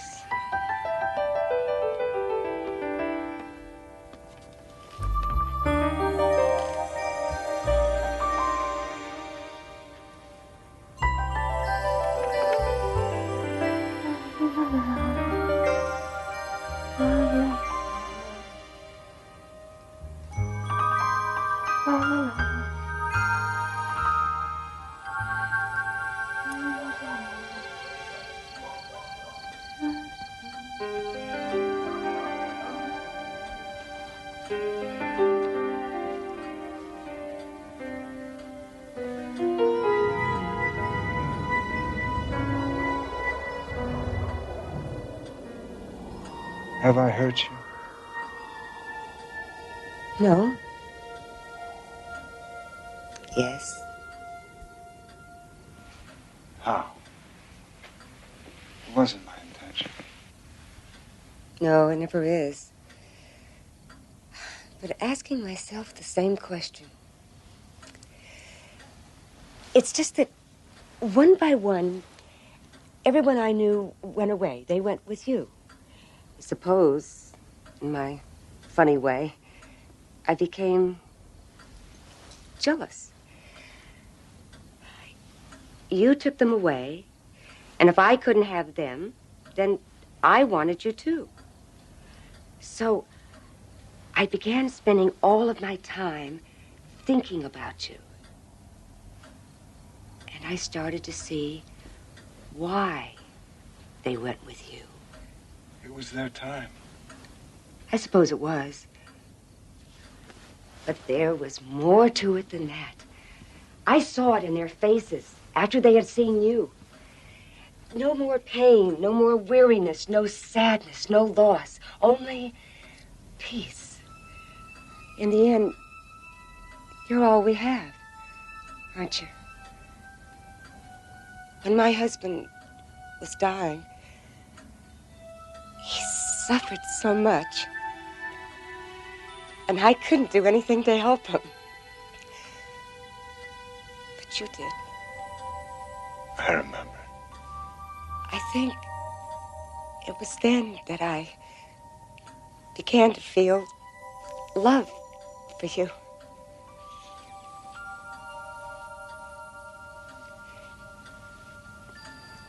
After you left, there are quite a number of pain pills in the cabinet, left over from some problem a while back.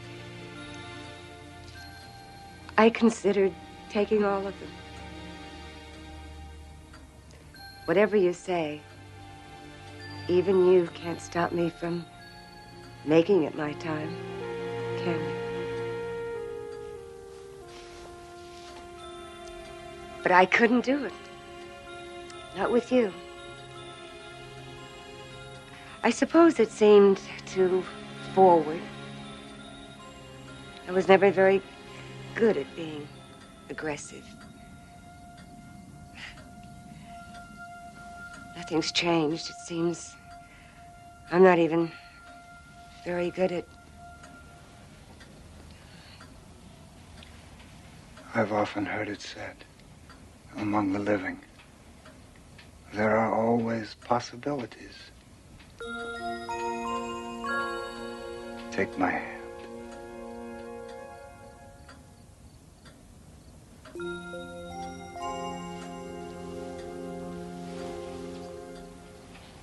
Now, in this last moment, are you afraid of me? Oh, no.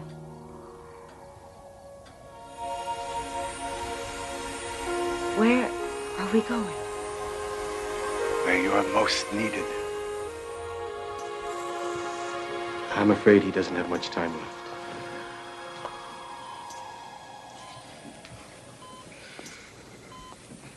Is it dark in here? Yes, it is. I'll try to find someone. No, please. Don't go. It'll be all right. I have to go. No, please. I'll be right back. Wait.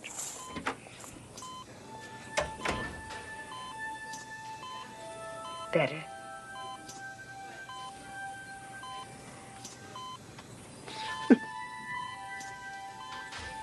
I'm sorry. I'm afraid. Don't be afraid. I bring you peace and sleep, and I alone will never leave you.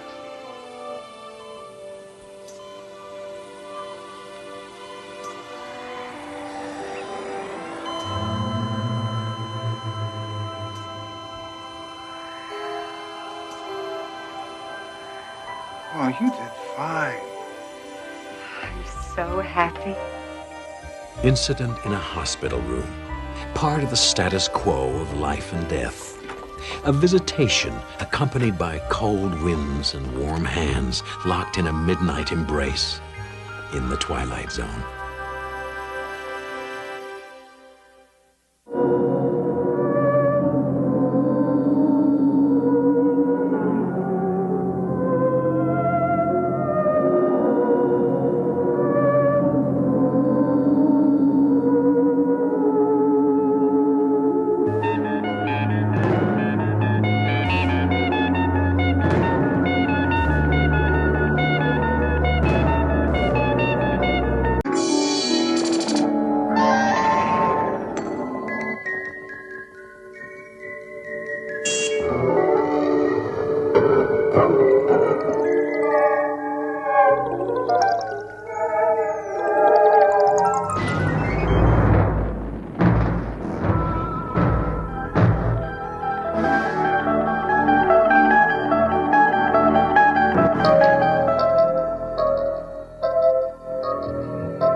As certain as death and taxes, we are told the meek will definitely inherit the earth. Perhaps, but not always. Consider, if you will, Mr. Archie Lochner, a well-known petty crook, sidebar 6-for-5er Shylock, registered coward, and owner of a yellow streak so vivid it could be slathered on a hot dog. Mr. Lochner was written out of the will when the meek were guaranteed their inheritance. And just now, he's trying to avoid another kind of payoff. A soulful payoff in that off-track betting parlor we call the Twilight Zone.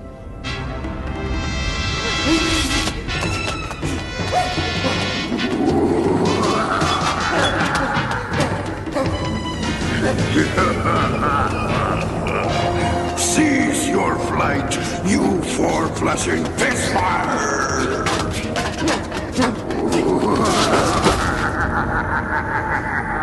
This is the second most ill-advised action you have ever taken, Archie Lochner, you miserable garment of human meat. The first was trying to make a bargain that would outwit me.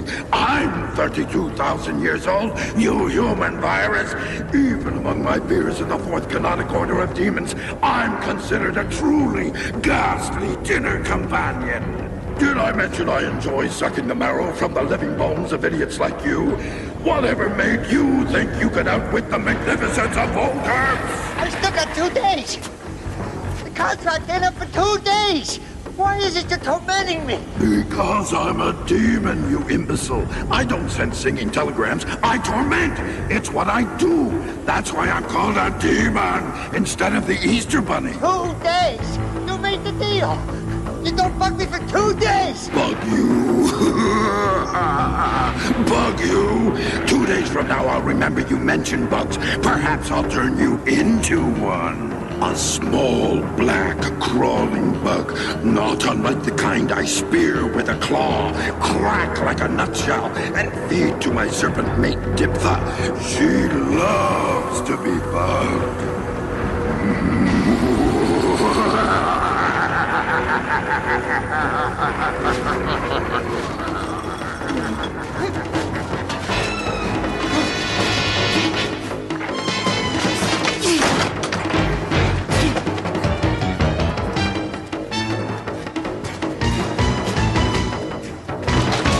You gotta help me. You gotta save me. My life is in your hands. It's gonna turn me into a bug, a thing that crawls, and then it's gonna eat me. No.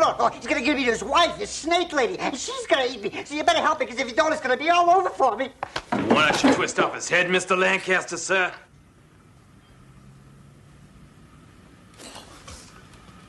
I perceive that you must be seriously deranged to burst in here unannounced, Archie, with half my boys looking for you. That is, unless you have secreted somewhere on your scrofulous body the $165,000, including today's interest at 750%, that you have owed me for 3 months, 3 weeks, and 4 days. You gotta protect me, Mr. Lancaster. I can do that, sir. I can twist off his head for you, Mr. Lancaster, sir. Sit, Bork. Nino, before we have Gus and Bork reduce him to his component parts for shipment, would you be interested in hearing his tale of woe? Calmly now, Archie. Tell us what seems to have unhinged you. The 165 G's I got loaned from you, I needed it because I had to make this kind of deal with this demon. This thing with big teeth. He calls himself Volkerps.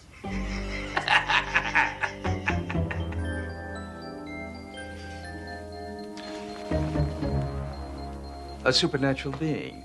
Yeah, you got it. A creature of Stygian darkness, a denizen of the nether reaches, a monster from some nameless plane of witchcraft and horror. Yeah, you got it. Bork, twist his head off. No, I ain't making it up, Mr. Lancaster. Honest, I ain't making this up. That thing's after me. He's right out there in the alley. Go on. Well, we made this kind of deal, me and this Volkerps. See, he gives me all the winners at Pimlico, Aqueduct, Santa Anita, Hawthorne, Liberty Bell, and Maywood, all in the same day, see? In exchange for? First refusal option on 51% of my immortal soul. Things must be worse in hell than we know. Your soul's gotta be pretty grungy and soiled, kid. They said good help was hard to come by. He mentioned doing windows and floors. What do I know? Then you'd be able to pay me back in full, including the crippling interest rate, and you'd finally manage to extricate yourself from the nasty, brutish life that distinguishes you. Well, that's how I suppose it will be. Oh, yeah, sure. And pigs will fly, eh? I mean, he gave me all the winners, all right. 20, 30, 42 of them. And I bet them all, and they won. Each and every one of them. Except a few of them, they had strokes, and they died as they crossed the finish line.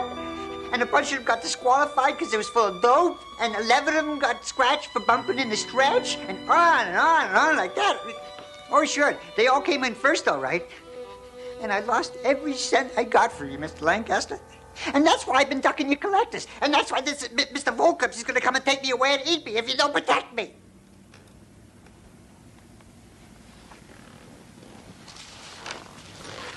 Why should I bother, even allowing that this fantasy has a basis in fact? Well, $165,000 plus the interest for 4 months, including next week. Miss Thorne is my accountant, Archie. She makes a strong case for your continued existence, despite its truly distinguished wretchedness. Then you believe me? I believe that I believe you believe it. As the most powerful underworld figure in this great metropolis, I have managed to make cohesive sense of the rackets. Now I grow bored.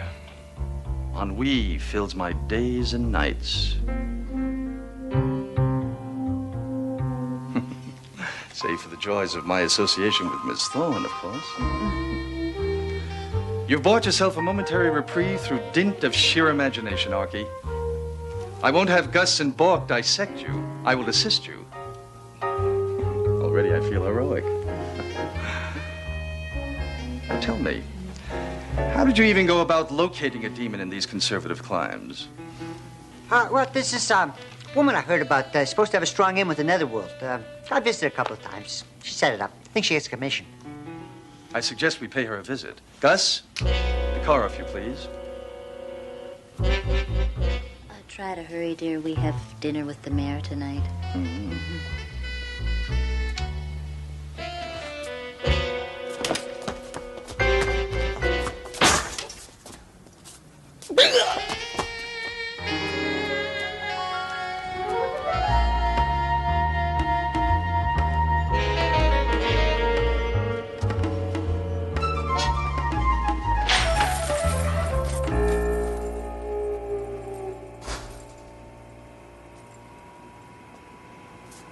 You are the impressive Cassandra Fishbein, trafficker in the black arts? I'm a beautician, beauty technician, and cosmetologist. I got a license. Miss Fishbein, my name is Nino Lancaster. I'm a business associate of Mr. Lochner here. He advises me you served as a go-between, amanuensis, amicus curiae, for him and a, personage named Volkrups.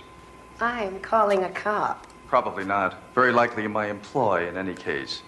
I ask your assistance voluntarily. Or perhaps I could ask my employee, Mr. Chaucer, to persuade you.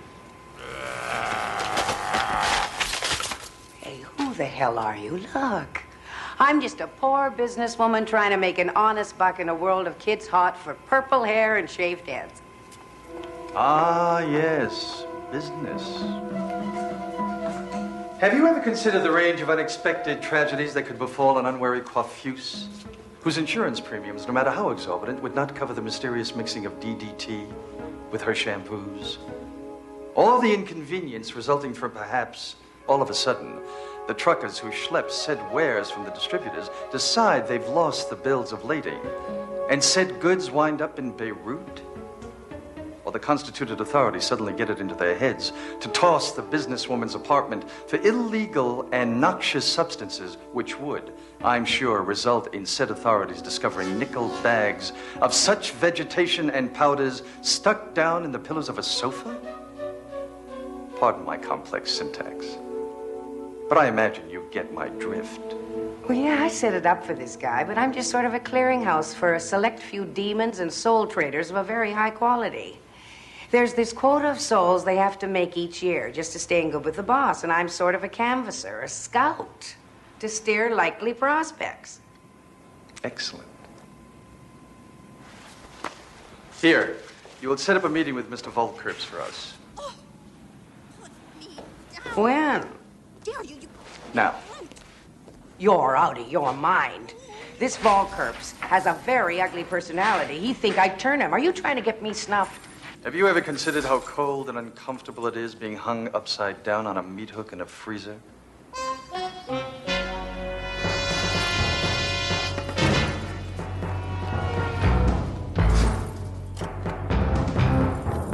By all the Majas of Solomon's court, by the three-eyed moon of Astaroth, I call thee, Volkerps, to come forth. Cassandra, I smell betrayal. Honestly, they made me call you. Get him. Do it, almighty Volkerps. Waste him. First things first, Cassandra. The little rat human, he has 2 days. But you...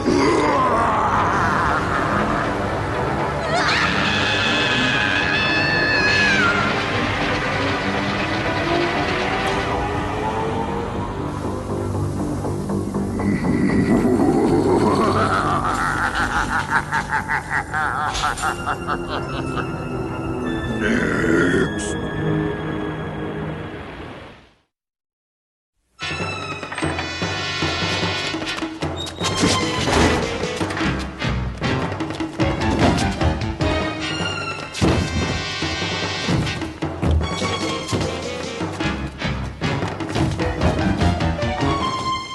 Do understand there? Pile! Pile! What happened? Where's Nino? I don't know. He's dead. He's gotta be dead. Volkerps came. Big. He was big and right there. He came straight from hell. He still stunk a rotten egg. You left him? You ran? He ran like hell. The thing just fricasseed the woman. Hit her with some kind of laser. It turned her into ashes like an old cigar. Oh my God, Nino! Nino! All right. That means we have to consolidate our interests. Get the accounts transferred into the corporate name, begin amortizing the rolling stock, and make sure that none of the boys try to take over the territory. Are you crazy? That thing's gonna fry us and eat us. It's coming! Who's there? Nino, open up. You alone? I said open the door, now.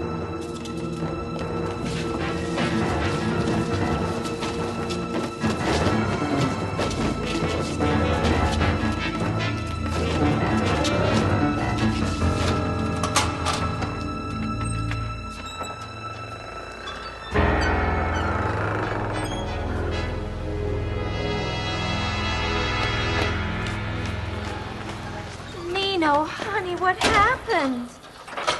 Can you walk? Obviously. Well, is your body burned? Get away!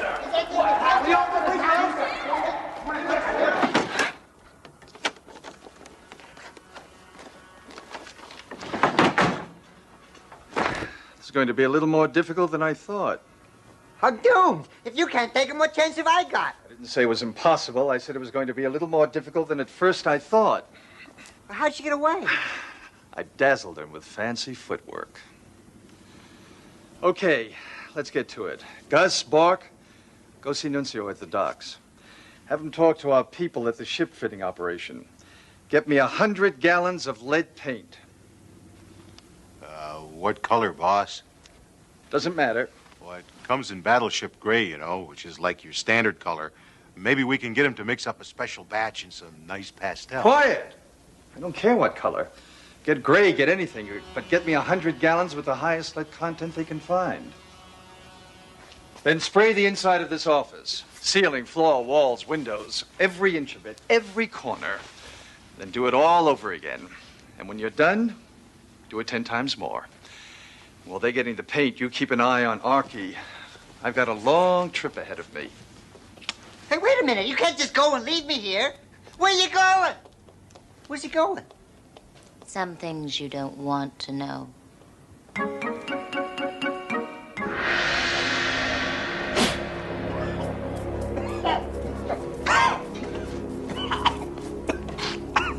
This is gonna save me? I am not at the pinnacle of my profession for nothing, Archie.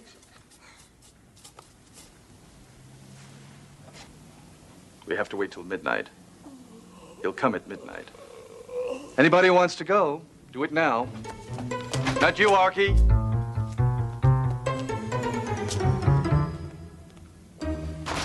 Here's looking at you, kid.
I'll give you one chance.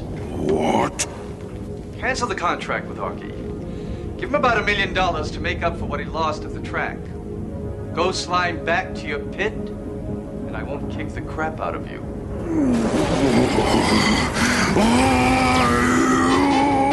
Hazel, the door. Archie, the patch.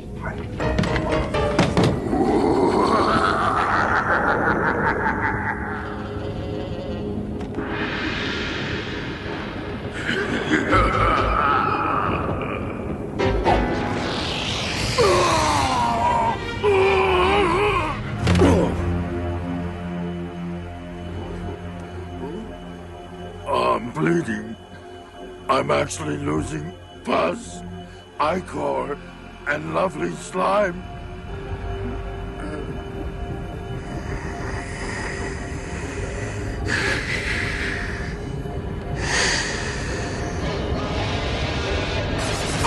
You lousy twerp. Enough is enough.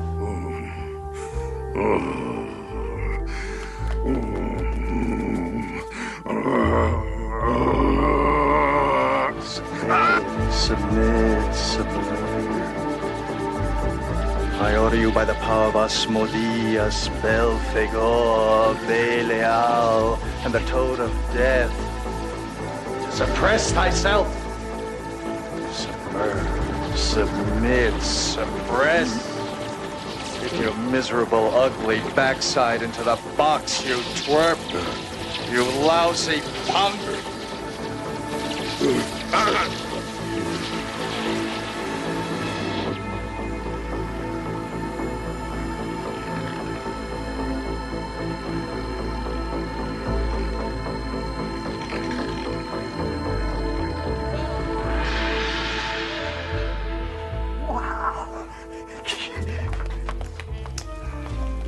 I've had some small experience in these matters. Is that how you got away from him in the beauty shop? Mm-hmm. He got me a little, but he couldn't get me very much. Huh. Oh, then you. I'll rend you. I'll savage you. I'll shred you. I'll suck your bones dry as death. Listen, punk. You think you're the first slug from hell, all puffed up with hot air, who ever tried to muscle in on my operation? If you're wondering how I beat you, look around in there. You're small potatoes. Papa? Papa, what are you doing in here? You idiot. Oh, I know I shouldn't have left the family business in your inept claws. You're a fool. Like father, like son. You saved me. You saved me. Yeah, I saved you. Now all you gotta do is make a deal with me. Business, Archie, is strictly business.